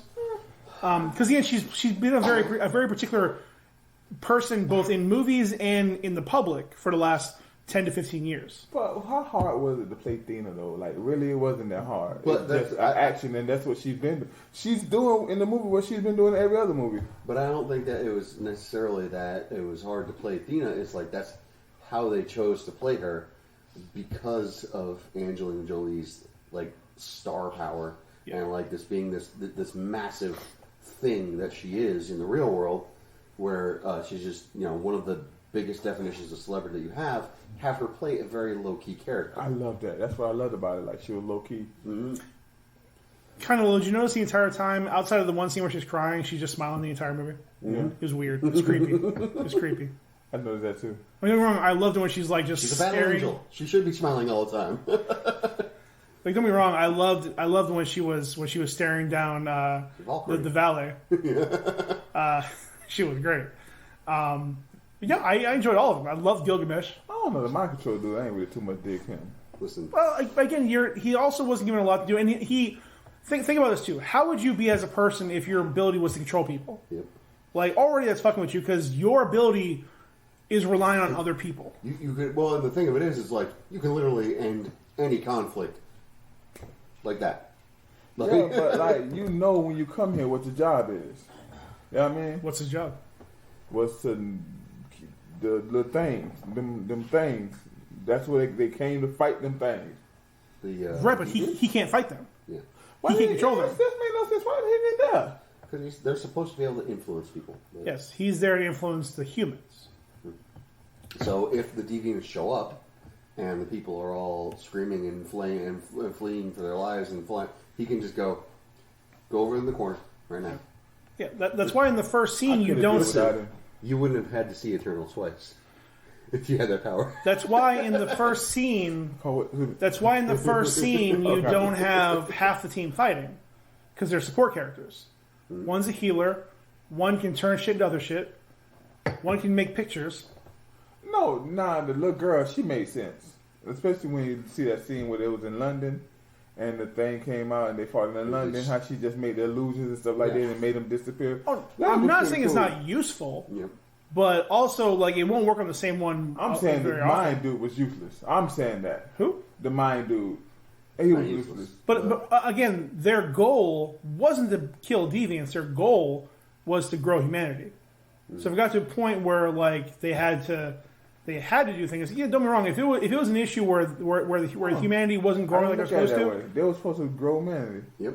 Yes. So if it got to a point where humanity was not growing, Ereshkigal would have made Ajax have him control people to stop fighting. Yep. Y'all go have sex. Pretty much. Yeah. Pretty much. They would have done that. Stop arguing in the movie theater.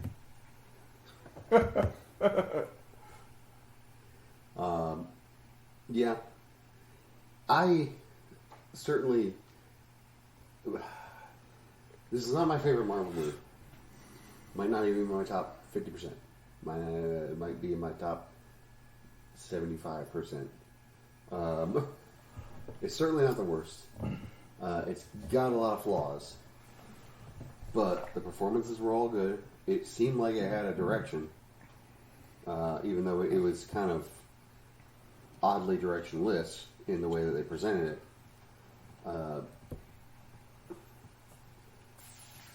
Its biggest sin is that it dreamed too big, which is ironic because of Icarus. It flew a bit too close to the cinematic sun. Like, it wanted to be too many things. I'll be honest, I didn't have a problem with any of the holes but one, any of the plot holes but one. To me, it was a really good movie. I enjoyed it. I watched it again. I don't know what I would judge it right now, cause like I was telling Paul, like I got the 2 SpiderMan movies really low. So okay, I wanna hold my complaint about the structure of the film for later. I want to get into my one before you go. I want to get finished on getting into my one plot hole that I got, and I have a problem with. Okay. At the end, when the thing's starting to grow out of his egg, and they froze him, wouldn't he grown big enough anyway to at least crack the earth? Well, there's a lot going on there. You know what I'm saying? First of all, like it'd be more than just a head sticking out. Like the Earth is a giant ball of magma that has a soft crust. Yeah. Like part of the climate and just the general atmosphere of the Earth is because the interior of the Earth is molten rock. Mm-hmm. If this guy starts breaking out, how much of that is going to disrupt that to begin with? Once you eliminate enough of the molten rock on the inside of the Earth and it becomes solid, suddenly the geothermal energy of the Earth is going to significantly decline. You're going to go into another ice age. Yeah. Like it'll be frozen everywhere. You know?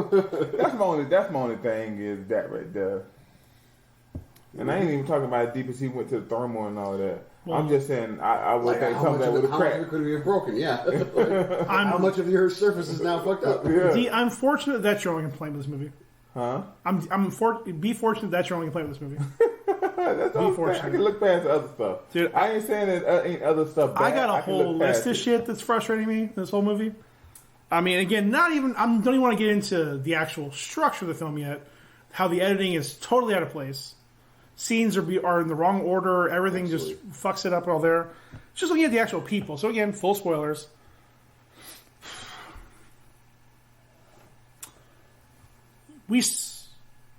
Right after the opening scene, which I think was done very well.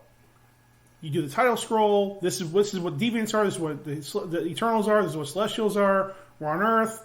Go. They wake up. They go, they look at the Earth, they go down, they fight deviants, they save some of the first humans. Great. Let's go from there. Title card, present day. After the first scene, which is fine, no problem with the scene they had, they go to night, and they're on the town.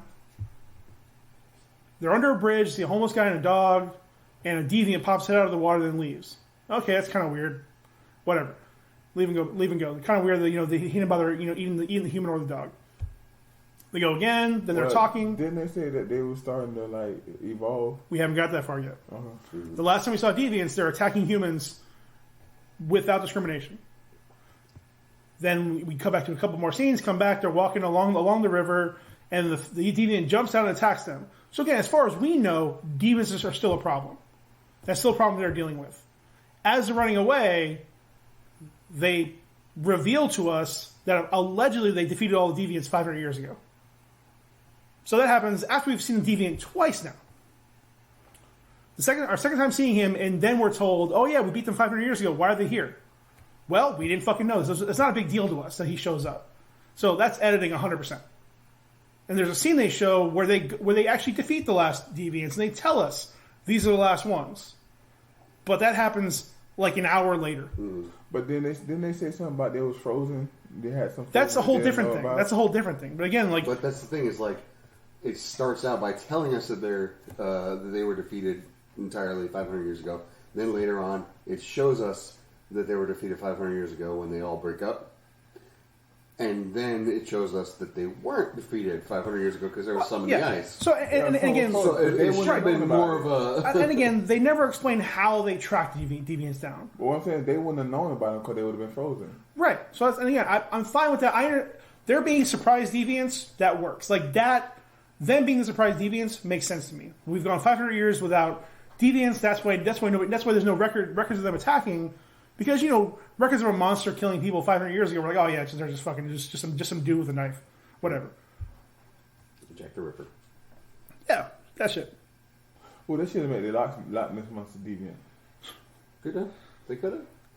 I mean, there's nothing to say that it wasn't. I suppose. So again, like Druid. So big scene when they finally kill the last ones. Druid gets pissed off because it's like, I can stop people from dying right now. Why won't you let me do it? This is bullshit. And he fucks off. He leaves with a whole fucking battalion, A race of people. a whole fucking city full of conquistadors and indigenous peoples and children and women and everything. And he just walks off into the jungle. We see him 500 years later, and it's like 20 people. Yeah. It's weird that he just didn't do anything for he made this basic ass fucking cult thing kind of, but not really in the middle in the Amazon. Very underwhelming. I expected a lot more from that dude. I expected a lot more from not Ezra Miller. Like I said, he Very should cool. have been there. Fastos. I like them having the first Yeah. actual Irish actor. Yep. Proper Irish. Fastos was frustrating to me, only in a sense that, so after they get Druid, then he's like, Fastos can find a way to help to make this work. And he's like, well, good luck. He gave up humanity a long time ago. First off, they've been alive to memory. Their memory is at least 7,000 years. They never actually tell us how long they think they were alive on Olympia. Yep. So they Millions know of years, really. they know at least they're 7,000 years old. Let's say 10,000 years old.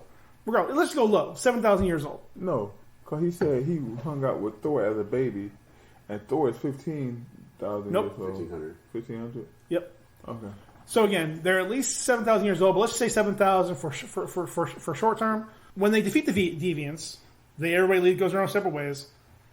The moment Fastos gives up on the humans is after the bombs drop, and he's standing in Hiroshima with Ajak, and he's like, "Shouldn't have done it." This is, he takes personal responsibility for that tragedy. So that's the point where he gives up. To an eternal, 80 years is not that long. Especially when he's chilling in the Amazon for 500 of those I was years. gonna say you can just take off a century. I ain't doing that. A century. But next time we see him, we go from because they say he gave up humanity, then they go to the flashback on Hiroshima. Then immediately after he gives up on humanity, we see him with his husband and son. It's wasted. It's wasted. How fucking long? Okay, how old was his son? Maybe 6 or 7 years old. Well, even they adopted him last year. They were dealing more with coincidence. But regardless, I mean, just to make it a point to say he gave up humanity a long time ago, when he literally only gave up for 70 years, which again for Eternal is nothing. But you can give up. You can give up on humanity and still get you a little relationship.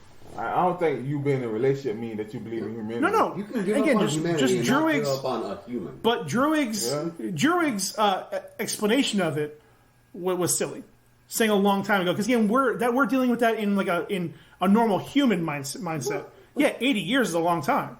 Druig is a cynical type, anyways. He was dead serious there. He was angry and serious that whole time. Because that's his whole fucking personality trait. It's just being angry and serious. Yeah, but cynicism isn't necessarily doesn't mean you're serious. Okay. Those aren't the same. It comes across that way with a lot of people. When you're being very cynical and being very okay, he gave up on humanity. Whether you're serious or not, to everyone else, you appear serious. Right, and just talking about a serious situation and just saying and that, treating it very dryly, and just saying that, we find he gave up on humanity. and then being surprised if he found somebody. That's great.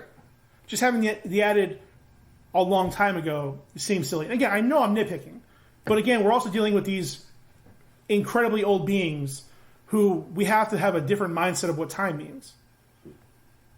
But then you also talking about beings that's like made to like think a certain way. They're not really made to like, I don't know. Yeah. Well, no, that's what I'm saying. They're meant to think a different way, and they're dealing with the long game, the long game of but do we know thousands of centuries, not decades. But do we know that they thinking long game other than what they're supposed to do?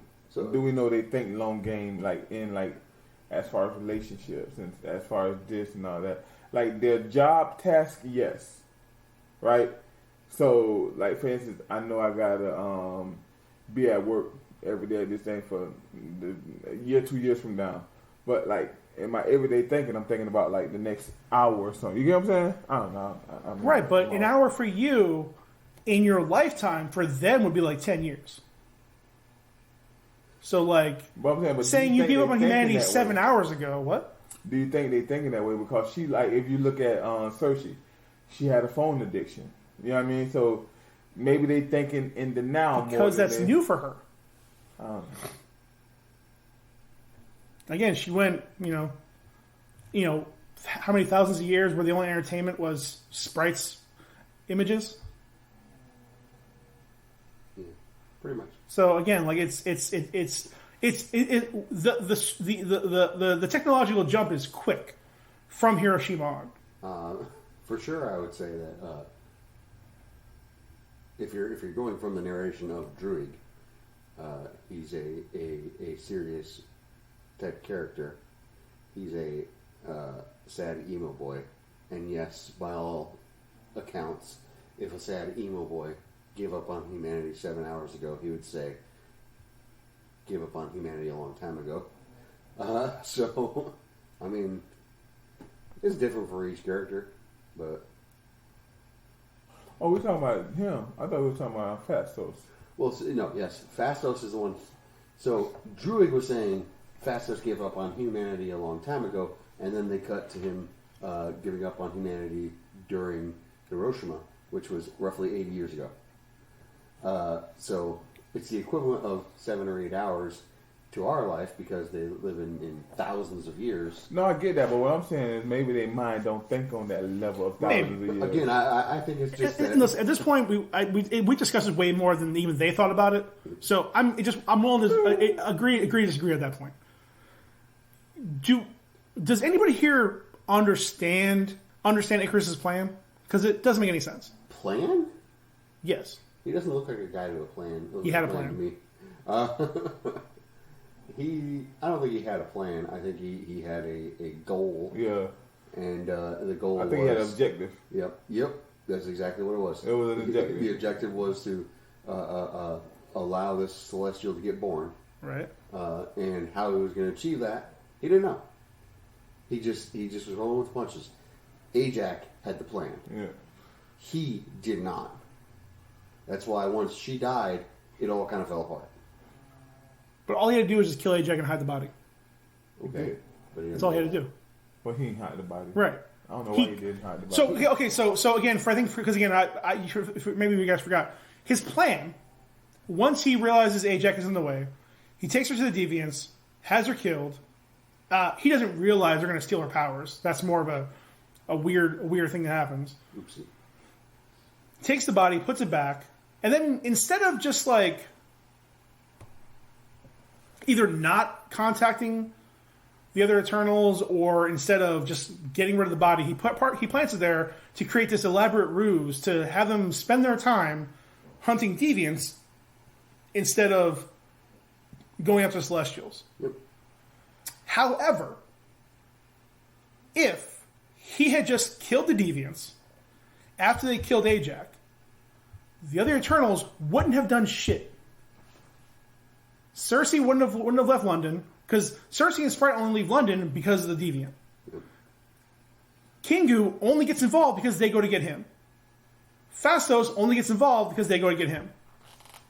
Druig would have stayed in that jungle the entire time. Makari would have stayed in the ship the entire time. And Gilgamesh didn't even know anything was happening. The world would have been destroyed, and his plan would have succeeded if he did nothing. He was shown as not also, really being able to fucking kill the deviants, so. Like, he struggled against several of them, not even like the... I don't think he tried, if I'm being perfectly honest. Maybe, but he was struggling with the backup of the other Eternals, so... But what did the snap have to do with this, though? Nothing. Because the Unfortunately, nothing. snap slowed it down. It would have been done faster, but because it took half the people away, it slowed it down a bit. So, apparently, and we talked about this briefly also after the movie. So, the blip happens, they bring everybody back, and again, if we're understanding, we're probably within still the first 6 months after the blip. Probably. At most a year. So, them getting rid of half humanity only bought the Earth 6 months. 6 months to a year. Yeah. So if it hadn't happened, then everybody would have been destroyed there. 5 years, ultimately.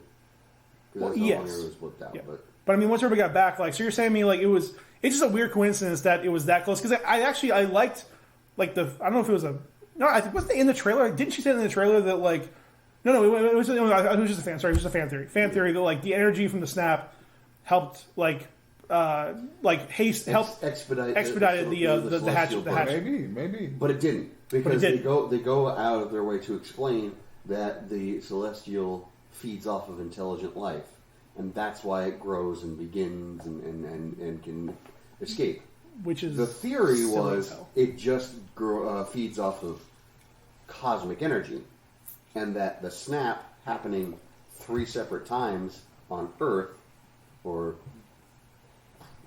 basically 3 separate times. Once when Thanos snapped to erase half of all life, once when Hulk snapped to replace half of all life, and once when Tony Stark snapped to eliminate the bad guys. That is what fed the Celestial and caused the fucking emergence. That's what it should have been. That would have been a hell of a lot better. Oh, the comic that would have been more. That's what I thought it was. That makes sense. The comic reason of just time would have been better. Yep. But like living on, like feeding off of intelligent life, like ugh.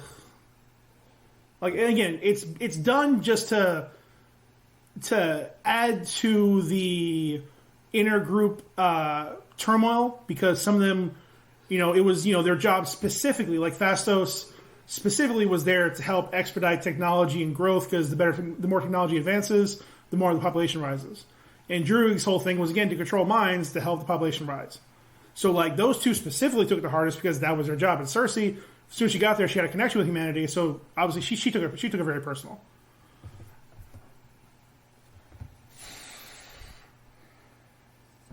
So many things happen that don't make sense. It's a bit of a mess of a movie. But I don't think it's any worse than The Dark World. I don't think it's any worse than even Iron Man 2 and 3.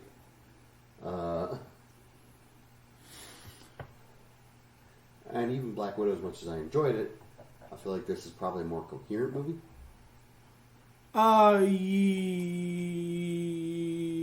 The Black Widow? And the less said about Captain Marvel, the better. Because I feel like Captain Marvel was just a excuse to license some 90s music.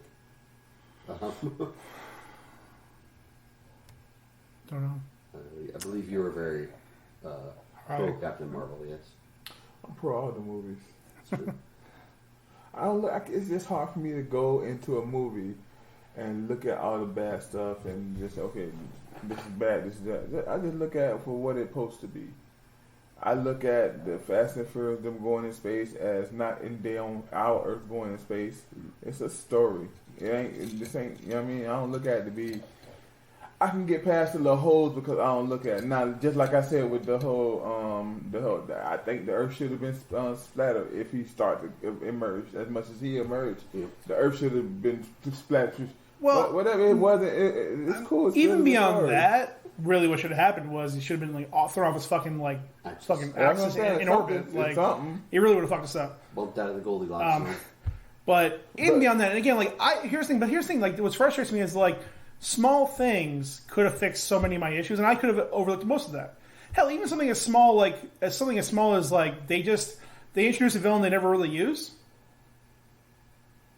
like the main deviant. Oh yeah, he would have been cool. And then like he gets he. But they was He on the just gets same. got. They was on the same team though. They ended up being on the same team. Well, okay, so they had the same sins committed against them, but one was chosen to kill the other. And again, they're both victims, but one was given authority to get rid of the other. Yeah, but then they plan changed though. Well, it doesn't matter at that point. They already killed all the deviants. Yep. Huh? They already killed all the demons at that point. Yep. All of his brothers, all of his kind were already killed. No. I'm talking about. He was the last one. At the end, when they were seemed to be should have had the same goal. At that point, they should have been working together. Well, his goal was to kill the Eternals. Yep. Because they killed all of his kind. Yep. Well, that's true. They were both Like, granted, the they Celestials sent both, them. They both went. He's fighting for survival because Yeah. their goal is to kill them. Again, it's a story where there's a brother and where there's two siblings. They are both beaten and damaged by a parent, but one of them is chosen as the golden child, and the other one is shunned. Mm-hmm. So yes, while the parent should be both of their target, the envy and the jealousy is going to make you go over after that one. Yeah. And again, also they did kill all of those people. And then he transforms and he's like a generic ass, like, Ultron looking thing.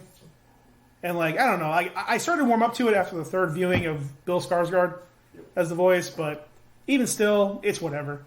He's a very generic portrayal. But like I said, the structure for me is the biggest problem because we have the opening scene, and then we skip to the future. They attack, deviants attack, then they decide to go and find Ajax, and then they flash back to Babylon. And they go through Babylon, India, and a bunch of other stuff. And they go back to to regular time. And then they go back to Mexico. Then they go back to 1500 AD. And they keep showing us things out of order. So like the impact, even from a character standpoint, in the beginning they tease us. They show the connection that Icarus and Cersei have. They fight together. They save the first people. Then they go to the future. She's dating somebody else. You're like, oh, well, that's fucking weird. Why is she dating the other Stark brother? And then Icarus shows up and beats him. And it's like, oh, I guess you're the pilot. You know, that you broke up with 100 years ago. Well, like, we didn't know they were officially dating. We didn't know they broke up. We didn't know that, she's dating somebody else. Like, they just show us things. So, like, the impact of them not being together or him leaving, there is no impact because we don't know what's going on. We don't know who they are. So, like, if it was edited to show, like, the romance, like how he approaches her, courts her, they get married, they do all this stuff, and then, after, show all the flashback stuff up to the deviants being eliminated in Tenochtitlan, and then go to the future where the deviants come back. At least there, you'd be like, what the fuck's going on here? They were gone for 500 years. Why are they back? At least there we have some context. We have no context for relationship. We have no context for the deviants being gone. We have no context for them being spread out around the world. We just see them getting to Earth, and then all of a sudden they're all separate. It's just, there's no investment, and there's no build-up, so like there's no payout for what they're building, and I think it's there. Like, if it was just edited differently, and I like the turn at the end where you find out Icarus did it. Like, I like that. Like, because it makes sense you have these 10 people. Over time, they're going to have their own goals and beliefs. And even at the end, when Kingu decides not to do anything, he just leaves. Okay, that makes sense. He has a strong belief. He loves humanity, but he believes this celestial being is more important than them, but he's not going to hurt his family or try to kill anybody because of his beliefs. So he leaves because he can't bring himself to hurt anybody. So even though he agrees with Icarus, he doesn't want to hurt his family. He doesn't want to kill anybody. So he just leaves. And I'm perfectly fine with that. I believe me, the more Kamel, the better. But unfortunately, he left, and we didn't have that part. But if things were structured in different order, and we had the prior periods more together, and then going back, like you can still separate 6 days earlier when Icarus and them talk. You can still show a few things, but having these interspersed, like going back and forth in time to show us things you just told us about, and Ryan brought it up, one of their biggest sins is they keep telling you something and then showing you something, and they might even tell you a third time to make sure you figured it out. Like, this is unnecessary. Like, you don't need to tell us this. Like, they gave us the benefit of the doubt in the beginning to say that, oh, the person she broke up with 100 years ago was Icarus. Okay, that makes sense. And they never show him actually leaving. But they didn't trust us the rest of the movie because they kept saying something and then explaining it again. And then they might even show us what actually happened. Also, I didn't like the rock bodies for the Celestials. The what? The rock bodies. That's petty, but I prefer the armor from the comics. Oh, like I said, I thought it was a good movie. You said all that, and I still think Right. it was How did I start this conversation, D? How did I start the conversation? No, I am about how I'm just saying I thought it was a good movie. No, do you remember what I said at the beginning of this conversation? No, don't. Motherfucker. You saying about being petty or something like that? This is What, the disrespect. The disrespect you give me. Despite the fact that I like this movie, I have so many complaints about it. I still enjoyed it. Like, I saw it 3.5 times. I wasn't against seeing it 3.5 times. Like, otherwise I would have told Kevin, no, fucking see it with your girlfriend. I feel like in every movie you can have critic. You can be critiqued. Like, I don't know. That's where we are in America. I watched the game the other day, and we won by 3 points, and we had 400 yard passing and 150 yard rushing. And people were saying, well, we ain't run the ball up the middle. At some point, man, it's just a story, bro. Right, but it's a story told in the wrong order. That's all I'm saying. Like, again, the parts are all there. If that's the way they want to tell the story. That's the story. That's the order. Okay. And again, it's art. Subjectively, and my subjective criticism is that if it's told in a different order, I think you would have had a lot better reviews for it. Because again, like, do you watch a lot of dramas, D? I do. So, do you ever watch murder mysteries, or do you watch, like... No, I don't watch murder mysteries. So what kind of dramas do you like? Like story, like family dramas and stuff like that. Relationship dramas. Relationship dramas. So... This Is Us. To me, that's a drama. Okay. So, is there any build-up in those things? Like, are they building up towards a resolution or towards finding out why there's a problem anything? Of course. Right. In this movie, they don't have that. They have all that drama there. This movie supposed to be a drama?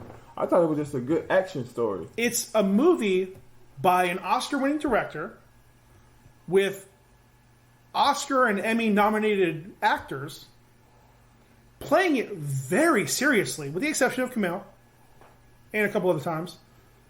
It's meant to be like, and again, they play it very seriously. Many of them have these very stoic. There's a lot of posing. Mm-hmm. They have a lot of that like epicness to the film. And again, I'm not saying they had to. But what I'm saying is, like, with them being together for 5,000 years and breaking up, you can have a really good scene coming from that. But when he goes to apologize to her for leaving her, I don't feel anything because we're only 10 minutes into the movie, or 15, 20 minutes into the movie. And, like, I didn't even know they were broken up. But at the same time, though, I don't think he felt nothing for her at that time. I think in that moment of when he was finna kill her, that's when everything came back. Yeah, I agree. And that's one of his big nitpicks about it is, like, that whole moment there. But, like, okay, I can understand that whole thing. And maybe you're right. Maybe it was at that point where he's breaking up with her or leaving her. He didn't break up with her. He just left. That he was just like, okay, we're done. The whole team is no longer together. And it's revealed later, you know, that he knew the truth since Babylon. So it's like once everybody splits in 500 years ago in Tenochtitlan, where they all just like fuck off after they encounter the colonizers. Maybe at that point he's just more or less putting on airs. Well, I think he's just being like, all right, the whole team is breaking up, therefore I'm going to break up with Cersei. And then when he comes back to it, and it's finally go time, it's finally like, this is the end. I'm going to have to kill her in order to stop her, in order to make sure this thing that I know in my heart of hearts should happen. Maybe that's the moment where I realize, like, oh shit, I can't do this. I don't really believe in this as much as I think I do. Or I don't really believe in this as much as I told myself I do. And there's a level of finality to me doing this one thing that can't be undone. I can't do this anymore. Whereas when him breaking up with her, didn't matter. Because they were going to live for another 500 years. Doesn't matter. We'll stop the relationship. We'll keep going. This is the role we're all playing. But now, fuck. If I kill her, that's it. Or you can be in love with somebody and have objective, and that objective mean more to you than you being in love with somebody. And then in the end, you see where the objective Leaves you. where like, okay, that sucks. I think I'm over here. Well, yeah, Fucked up. well, yeah. Like, and again, in that moment, yeah. I mean, he's at a crisis of faith where, what's going to win? The faith in the celestial plan, or the love he feels for this person he's been with for 7,000 years, 5,000 years together exclusively, but 7,000 years he's been around her. So yeah, I mean, everybody reacts differently. Some will follow through with their faith, without cause. Other ones, their heart's going to win out, or the love. Sorry, both a heart, but the love's going to win out. So again, I'm perfectly fine with that. Again, that reifies why Ajax chose Cersei. Because I mean, from a leadership standpoint, Phastos or Gilgamesh probably would have made more sense. Yeah. I guess at that point, though, couldn't choose Gilgamesh because he's more or less, I hate to say the word burdened, but burdened with taking care of Athena. And Phastos... But, I mean, it didn't matter because the Earth had to get saved. Sure. So, I mean, they couldn't just, say, sorry, I know we need your help, but, yeah, just stay there and babysitter. Yeah. Well, that's the crazy part, because, at the same time, okay, he was willing to give his life for her anyways. He did. He did. That's what I was going to say. He was willing to. He didn't care. And then I guess Phastos. But regardless, I mean, again, there's plenty of reasons why Cersei makes the most sense. Mm-hmm. Hell, whether you choose because she is probably the one person had the best chance of Icarus not trying to kill, or on the other side, that from day one she's loves humanity. Yeah. She has the most love for them, so she's going to try the hardest to save them. Yeah. Both of those make sense to me. Because again, she already knows that they're all going to survive because of the celestial energy. Yeah. So that's not the issue of them surviving. It's just that she knows that she got to find a way to get them to want to save the humans. It's never an issue of them surviving because the fact that they can just basically be recreated anyways. But I don't know. There's a whole lot that they just never really actually bothered to explain. Which is fine, I guess, because you got to leave something on the table. Yeah, I'm not concerned about that. And again, I mean, it's my entire frustration. I could deal with a lot more of these small things if the movie was just in the right order.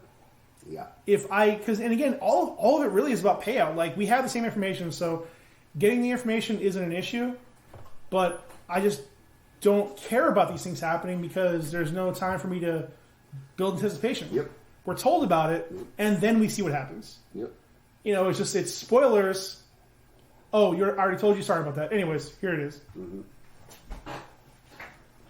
That's just my frustration. I mean, otherwise, again, I enjoyed them. I liked all the Celestials. Yep. They all had their different plays for it. Eternals. Love Macari's, same things. Well, somebody put it very well. That being said, I hate the Celestials. If the Celestials are gods, then the Eternals are angels. Okay. So, okay. You know what I mean? This is the best way I can explain this, right? To put y'all in my mindset, right? So when I look at a movie, I'm looking at a story. To me, it's just a story of either good or bad. I don't really like critiquing things because this is a piece of art.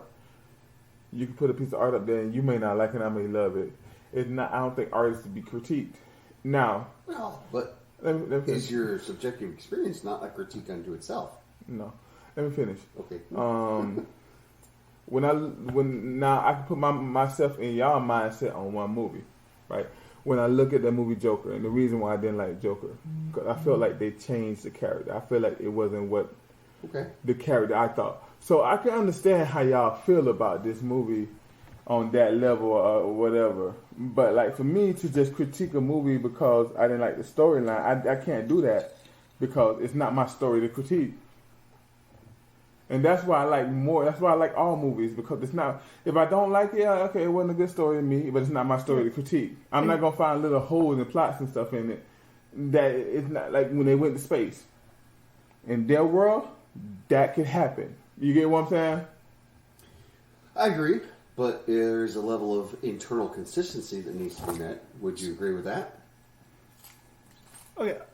Again, to be clear, one, I have no problem with the story itself. I'm thinking about you. Two, out of the two of us, only you brought up a plot hole. Three, I am in no way trying to convince you of my thoughts. I'm having a discussion of the art, and really, that's what art is for: is how you interpret it, and then hopefully sparking conversation with somebody else. So again, like I'm not coming in here saying my view is the best. This is how it needs to be. Clearly, it's not. I'm not making any money off this. That's not what I said. What I was saying is, I just don't believe that art is to be critiqued. If I don't like an album, then I put the album down. Okay. You know what I mean? That Now, itself is a critique. I'm talking about a critique. I don't know. Me putting the album down, I don't think that's a critique. That's just something that I'm not into. She's saying, I don't like this, I'm not going to listen anymore. Well, and again, I don't like the word critique because again, like I want to have a discussion about it. Like I'm discussing why I think putting in different orders would have made a lot more sense. Because as I said again, as you were coming back, if it was in a slightly different order, I would have been much more accepting of a lot of the smaller problems with it. And again, the reason I'm bringing all this up is I think a lot of the issues I'm addressing with the story being told out of order, I think is what threw a lot of critics and fans off of it. Not that it was hard to follow, just that most people get especially with a movie like this. These are entirely new characters, and very different from what we've had in the comic in the movie so far. Mm-hmm. The format is very similar. It's the Marvel formula to a T, but the characters themselves are so much different because they're outside of humanity. Granted, Kingu and Cersei and Sprite and a lot of them share characteristics with humanity and have gotten attachments with humanity, but a lot of them still carry themselves outside. Like the entire time, Thena is a whole different vibe, even from the Eternals. She's a bag of cats. She's just like, even before she goes like crazy, like she's kind of already like doing her own thing. All she wants to do is kill shit, is fight shit. That's all she wants to do. She fucking wants to fight shit. That's fine. Perfectly fine with that. We drink it, fight. So I just want to have a discussion about my thoughts on it. And really, I mean, that's what I thought we were doing this whole podcast for. But what I'm saying is, it's hard for me to say, okay, this is why I think this is a bad movie. Like y'all say, Thor: The Dark World. I don't understand why people think that's a bad movie. To me, it was just a middle of the road movie. It was all right. I had no problem with it, and that's fine. And again, we're just discussing the problems we had with it. So, didn't say Thor: The Dark World was a bad movie. You said it's the worst Marvel movie. And the fact that you just said it's a middle of the road movie confirms almost to me. But I thought that yes, I thought the two SpiderMan was the worst middle of the road. Are they though? Listen, we're not here to get into all that shit. We can have a discussion about after this year or next year, or re-ranking our best movies. That's fine. I have no problem with that. Right now, just trying to keep it to this. We're all going to have our own opinions on this. It's one of these movies it's going to be like that because we have different viewpoints and different understandings of the characters and the universe and appreciations of the format in general. Like you are obviously much more. You have always been much more accepting of flaws in films, and that's probably fine. It's art. So I mean, at the end of the day, nobody gives a shit what we think. Sure. Whether we like it or love it. Well, no, it ain't. I'm not even trying to critique what y'all. I understand, but what I'm saying is, I can't have the way y'all break the movies down. I can't do it. I just can't. Okay. I don't know. We're not how. trying to force you to do that. No. This whole conversation, I'm just saying. Can't is a quitter's attitude. That's But I will say this: I do think that our culture leans more when they talk about stuff in the culture is more like too overcritical of everything in our culture. Well, I mean, yes, because again, we have a whole new industry now that's based on views. So you can't get views if you're not either hot or have hot takes. I mean, really, if you're just gonna be like to come out and say, "Yeah, the movie was fine," unless you really go into it. And again, like at the end of the day, honestly, my review overall, see it. It's worth seeing. Yep.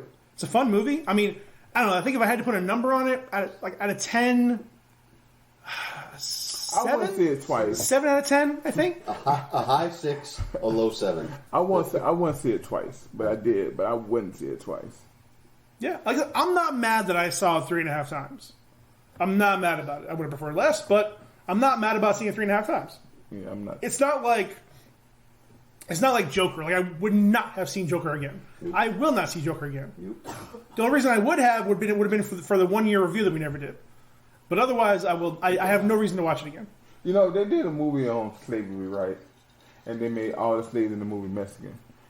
Obviously, that portrayal would be wrong, so I wouldn't like it. That's how I feel about the Joker. It's like, this wasn't Joker. You get what I'm saying?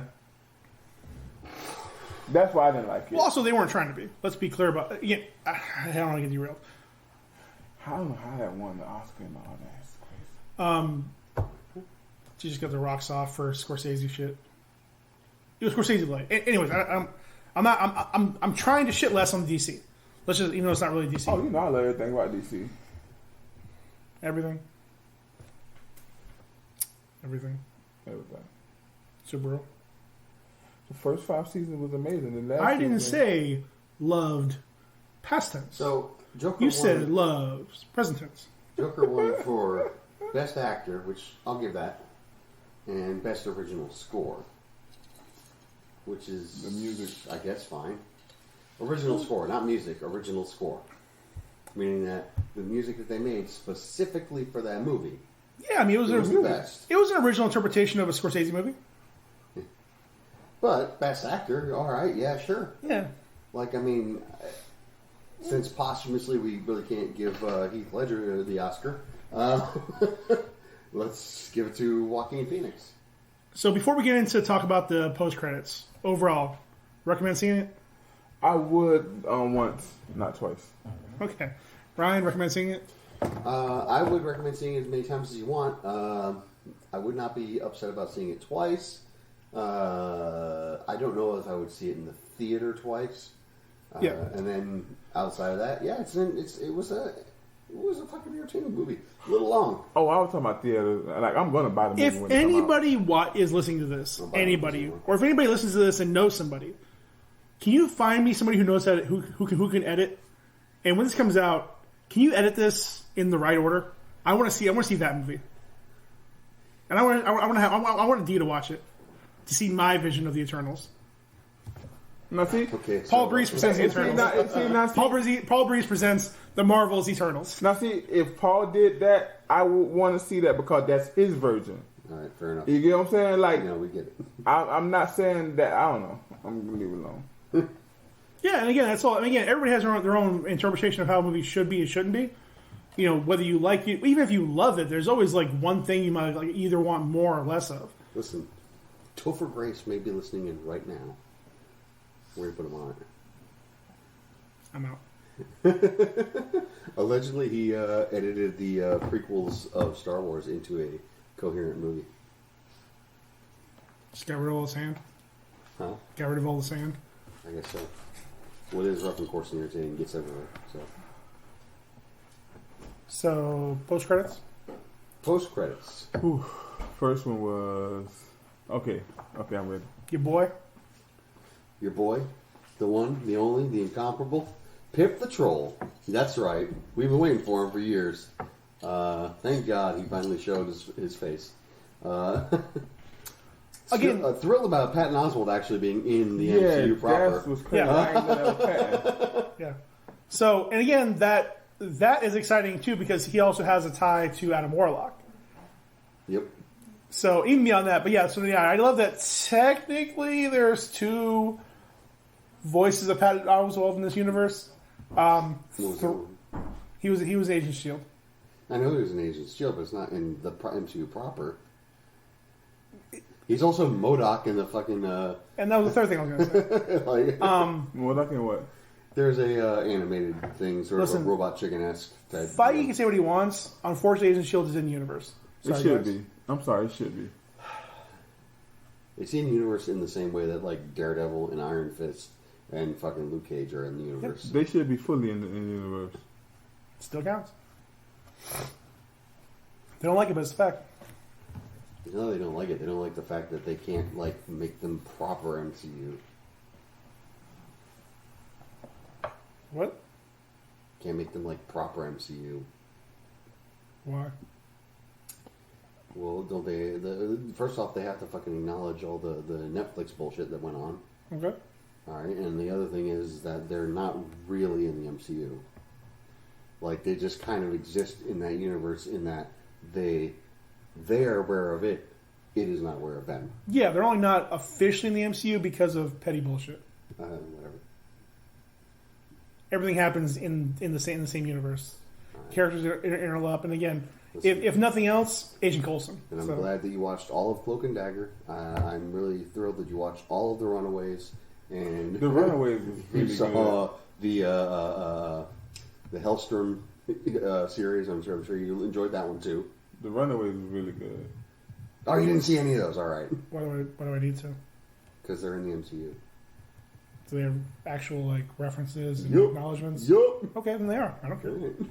I don't need to see them. No, you got it. I don't need to see something for it to exist. They're not ghosts. Yes, they are. Because they've been deleted. You can't delete a ghost. They should have given Runaways one more season. It was really good. Listen, I know you love Elektra. And you're a big fan of both Nicolas Cage ghostwriters. So those are part of that MCU now too. I would make. Because we said so. The Blade should be part. All of that there we should be go. a part of the MCU to me. Yep. Let me tell you, Listen, the Hulk. New Mutants are now part of the MCU.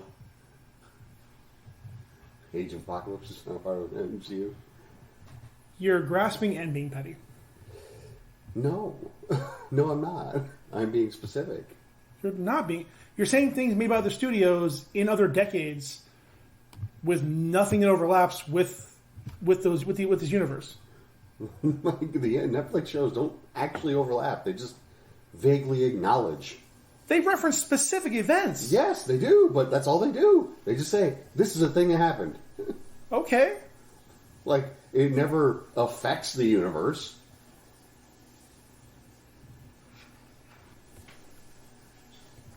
In Agents of S.H.I.E.L.D., as many times as they've like tried to incorporate things that have happened in the MCU, what has actually affected it? Maybe Winter Soldier?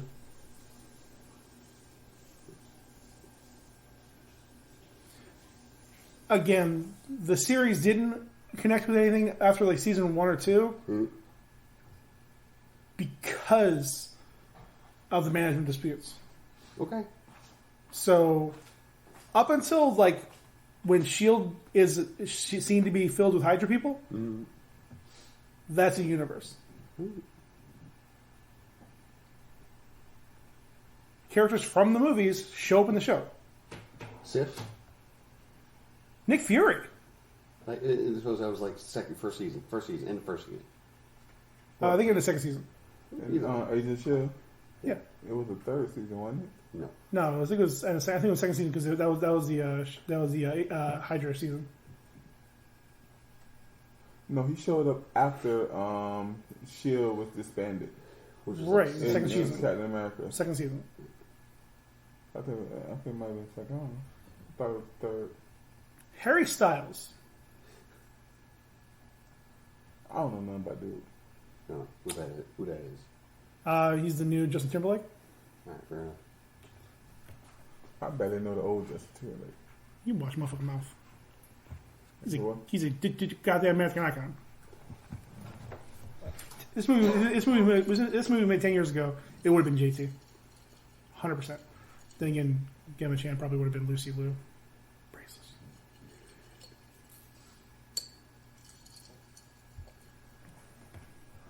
Didn't chant.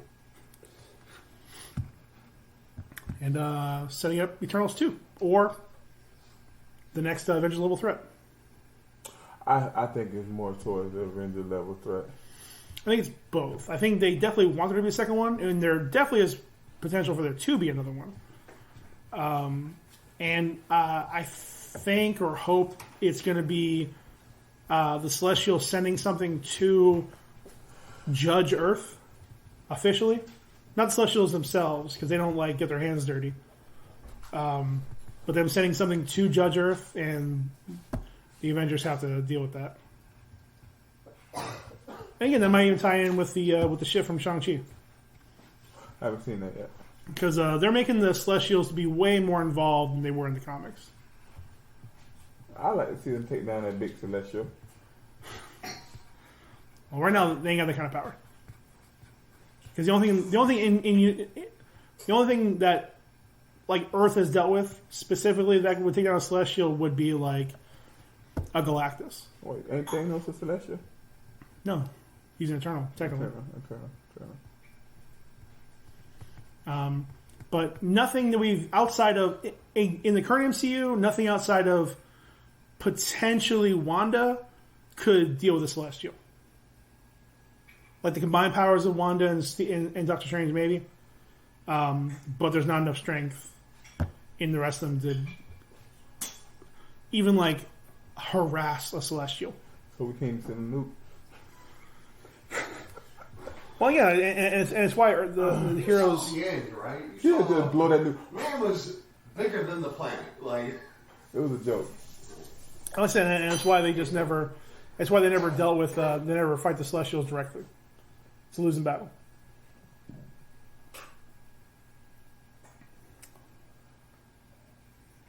But that other cutscene, though. Yeah, that was cool. That was so cool. Sure you want to do that? Oh, let me rehearse. You ain't slick. Way to give the game away, dude. Way to give the game away. You ain't slick. What whole thing is that spoilers? Well, you build it up, D. See, that's the problem. You're going through the Eternals problem right now. You're not. There's no build up. You say build it up. Well, you want to come and then thrust for 5 minutes? Well, you gotta get it. You just gotta get it. I got things to do, bro. Nope. I got things to do. What you're describing is ejaculating first and then having to thrust for no reason. I gotta please her a little bit. you're pushing rope, bro. I got mine. Better get yours.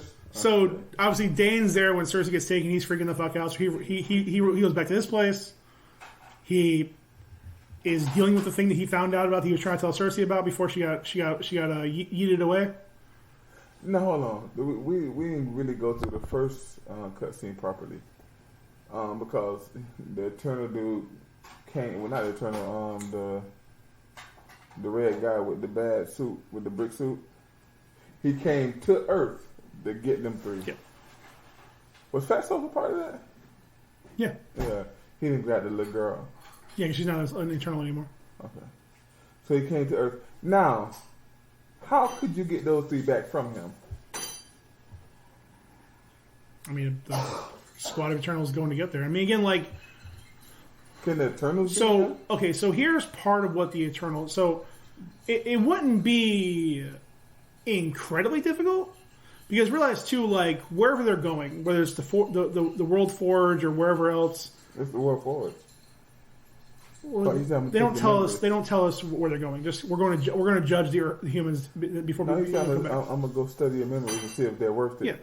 Yeah. So he tell you where they're going. Well, he doesn't say specifically that the memories are on the World Forge.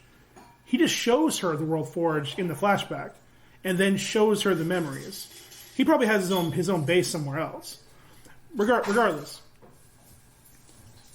they have no way of getting back to Earth, so he could leave them unguarded and just chilling there because they serve no threat to him. That dude is stupid.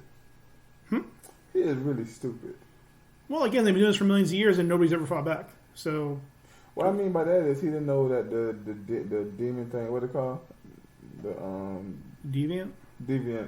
He didn't know they would be able to evolve. Well, no, he said they evolved. No, he said he didn't know. They wasn't. Oh, in the beginning, yeah. He didn't know they were involved, and he didn't know that they would evolve. The Eternals would evolve. Eternals didn't evolve. And then, what you mean? They got smart enough to say, okay, this plan is wrong.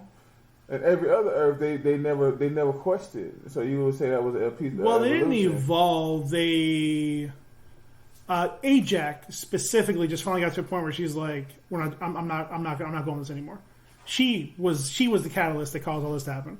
Because even if Cersei was against it, all the other ones. Because Cersei had her own mind to make up about this. Because she went and talked to him. He the one exposed. But without that sphere, they couldn't do shit. But what I'm saying is, she got the plan from the man himself, and she decided to go against it. It wasn't Ajax.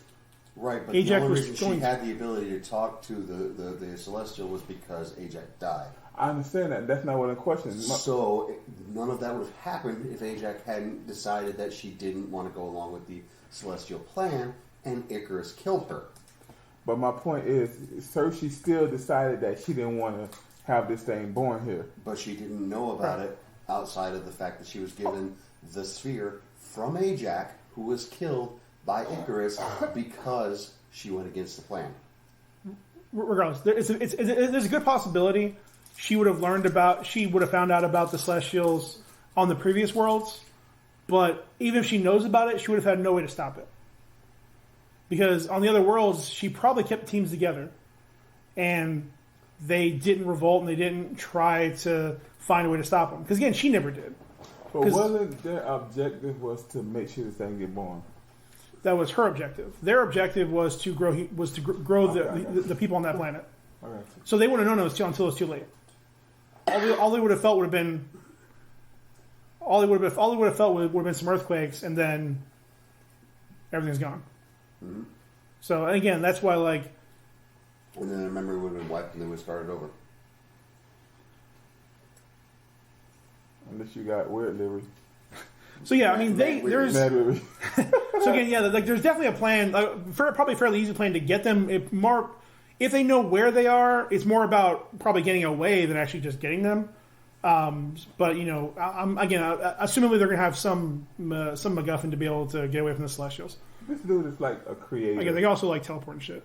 This dude is a creator. You would think he would have enough sense to say, okay, I got other ones out there, and let me just make sure this one is safe. Well, again, too, realize these things have been around for he's got the universe unknown amount of time, and they think very little of lower beings. Mm-hmm. Hell, they think very little of other Celestials. All they really care about is what they're doing. They're very detached people or entities. So what is the? Never mind. Whole nother conversation. All right. Anyways, he has the ebony sword. And he's going to touch it, and then he's making the difficult decision of whether or not, knowing that he can't return, should he go black? Should he go black, knowing that he cannot go back? Speaking of black, he went Asian fast enough then. I mean, would you not? It's a nice face. flat as a board. It don't do it for me, bro. Don't know for me, but a combination of that face and that voice.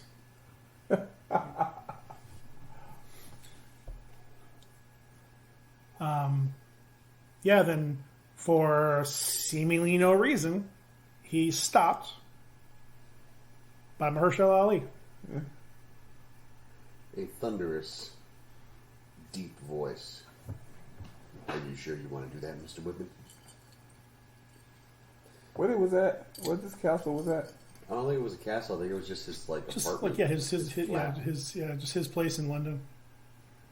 Because assumably in those couple days he talked to his uncle, and the uncle's like, "All right, well, hey, guess what? We got this sword that can do a bunch of shit, and I've been kind of a dick this whole time. Here you go. I'm about to die. So. You deal with this. This is your problem now." Yeah. And then, of course, that means Blade's going to show up. Guess somebody said vampire at one point. Why? Oh, why is Blade involved in this scene? Because the movie come out in a couple of years. I suppose that's about it. That's about it, really. It's just to get him, place him officially in the universe. Yeah. Hell, the day the movie released, Chloe Zhao had to confirm it was him, because there's no real reason for it to be him. It just is. There's, as far as I know, outside of just happenstance, there is no overlap between Blade and Black Knight in the comics. I wouldn't even be mad if Blade is a character that kind of like Stark turned out to be, kind of like knew a lot of stuff, about a lot of stuff. You know what I mean? Like he'd be the one that oh, what is this? And he when they don't know something, he'd be like, okay, this is this. Oh, 100%. Blade is established. He will be an established character in this universe, but he'll be working in the shadows the entire time. That's what I'm saying. He's going to be a spooky Doctor Strange. He'll be another shadow organization that's manipulating things around the world, like the 10 Rings and the Red Room and Centipede.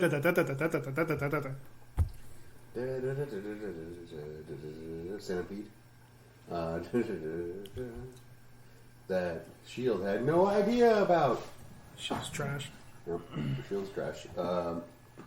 So we got Harry Styles, Patton Oswalt, Mahershala. Star-studded event. Yep. Very interesting the way that the Ebony Blade was interacting with Dane Quickman. Also very interesting that his name is Quickman, which literally would be white man, being the Ebony Blade and. Yeah, they're not very original in comics. No, they're not. Yeah, I think the Blade moving was probably more about it trying to find its next host than anything, or it could just be a sentient Blade. So, I'm perfectly fine with that too. I think this is more recent in the comics, but the Ebony Blade is now tangentially related to the Necrosword / the Primal Symbiote. Could that be a way for them to bring in Venom?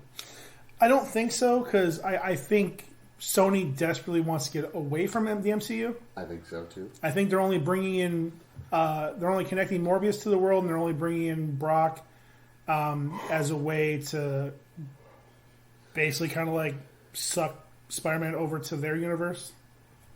I don't know. Again, nothing from Sony makes sense, and. Again, not that you have to have Spider-Man in the MCU, but it just feels better. Sony doesn't have the best track record with things. The first two Spider-Man was good. The first two, yeah. But again, the third one would have been great if the studio hadn't gotten so involved. Yeah. He'll even make Spider-Man I think I've come around a few times. I think Garfield's my favorite Spider-Man overall. You don't hate what it is. But I think again, so much studio interference, adding forcing the rest of the stuff, just made them some messy movies. I love the Amazing Spider-Man. Okay. So speaking of Garfield, apparently he's going to be voiced by Chris Pratt. All right, we're done here. We're done here. You hear about that? Oh, Garfield, yeah, Garfield. Yeah. As is Mario?